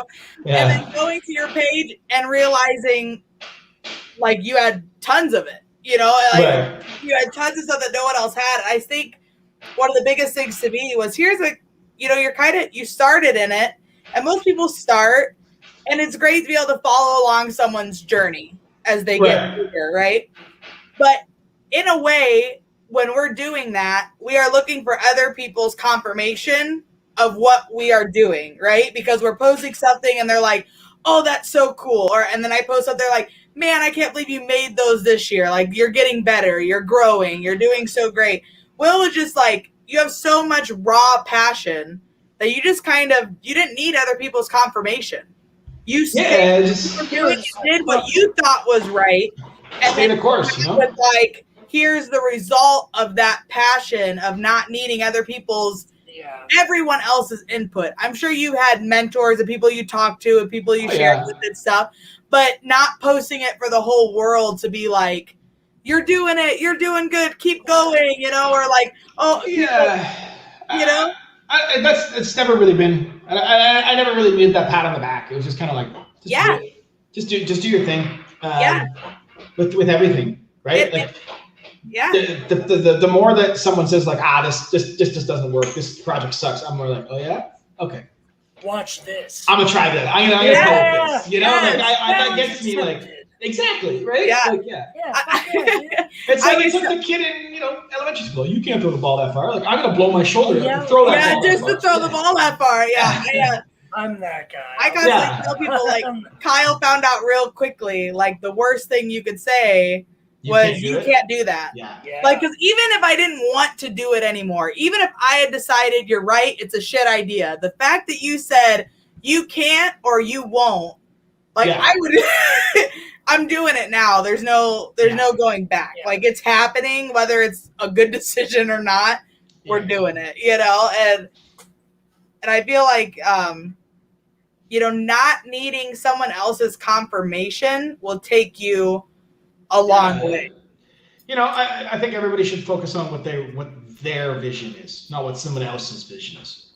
Yes. If you're trying to please other people with your pairings, you're already losing. Please breed every single pairing that I do. There's something in that pairing for myself. I do not do money clutches. I just don't. It doesn't interest me. Don't get me wrong. Is making $5,000, $6,000, $7,000, $8,000 on a clutch awesome? Yeah. Who doesn't want that? Right. But I'm getting that type of those sort of numbers anyways. Yeah. And keeping some stuff for myself. So why purposely breed something where I'm not interested in keeping anything out of the clutch? I'm always interested in holding something back or using. It may be like I'm putting this snake and this snake, and there's one specific combo in a specific sex that I'm looking for. And if I miss it, the whole clutch is for sale. But I'm still trying to get that specific animal. Yeah, that's literally what I do, man. Every year, every pairing. Yeah, every single time. Yep. Fuck yeah.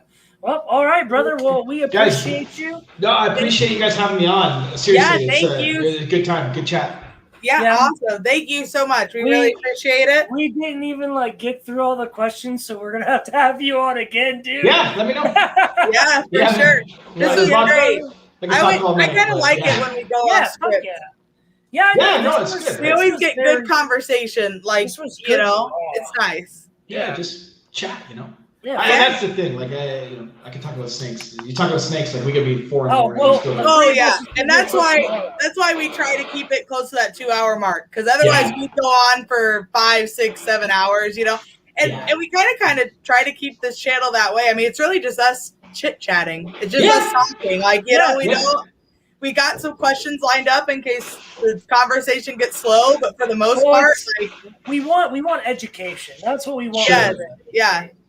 So that's what the questions are for. But all right. Thank you. Thank you for your time, brother. Good, appreciate it. Thanks again, guys. Really appreciate it. Yeah, we'll see you. Have a good night, bro. You guys take care. You too. See ya. That was good stuff. Yeah. That was really good. We're really bringing in the Canadians. We had Billy, we had Will. We're gonna need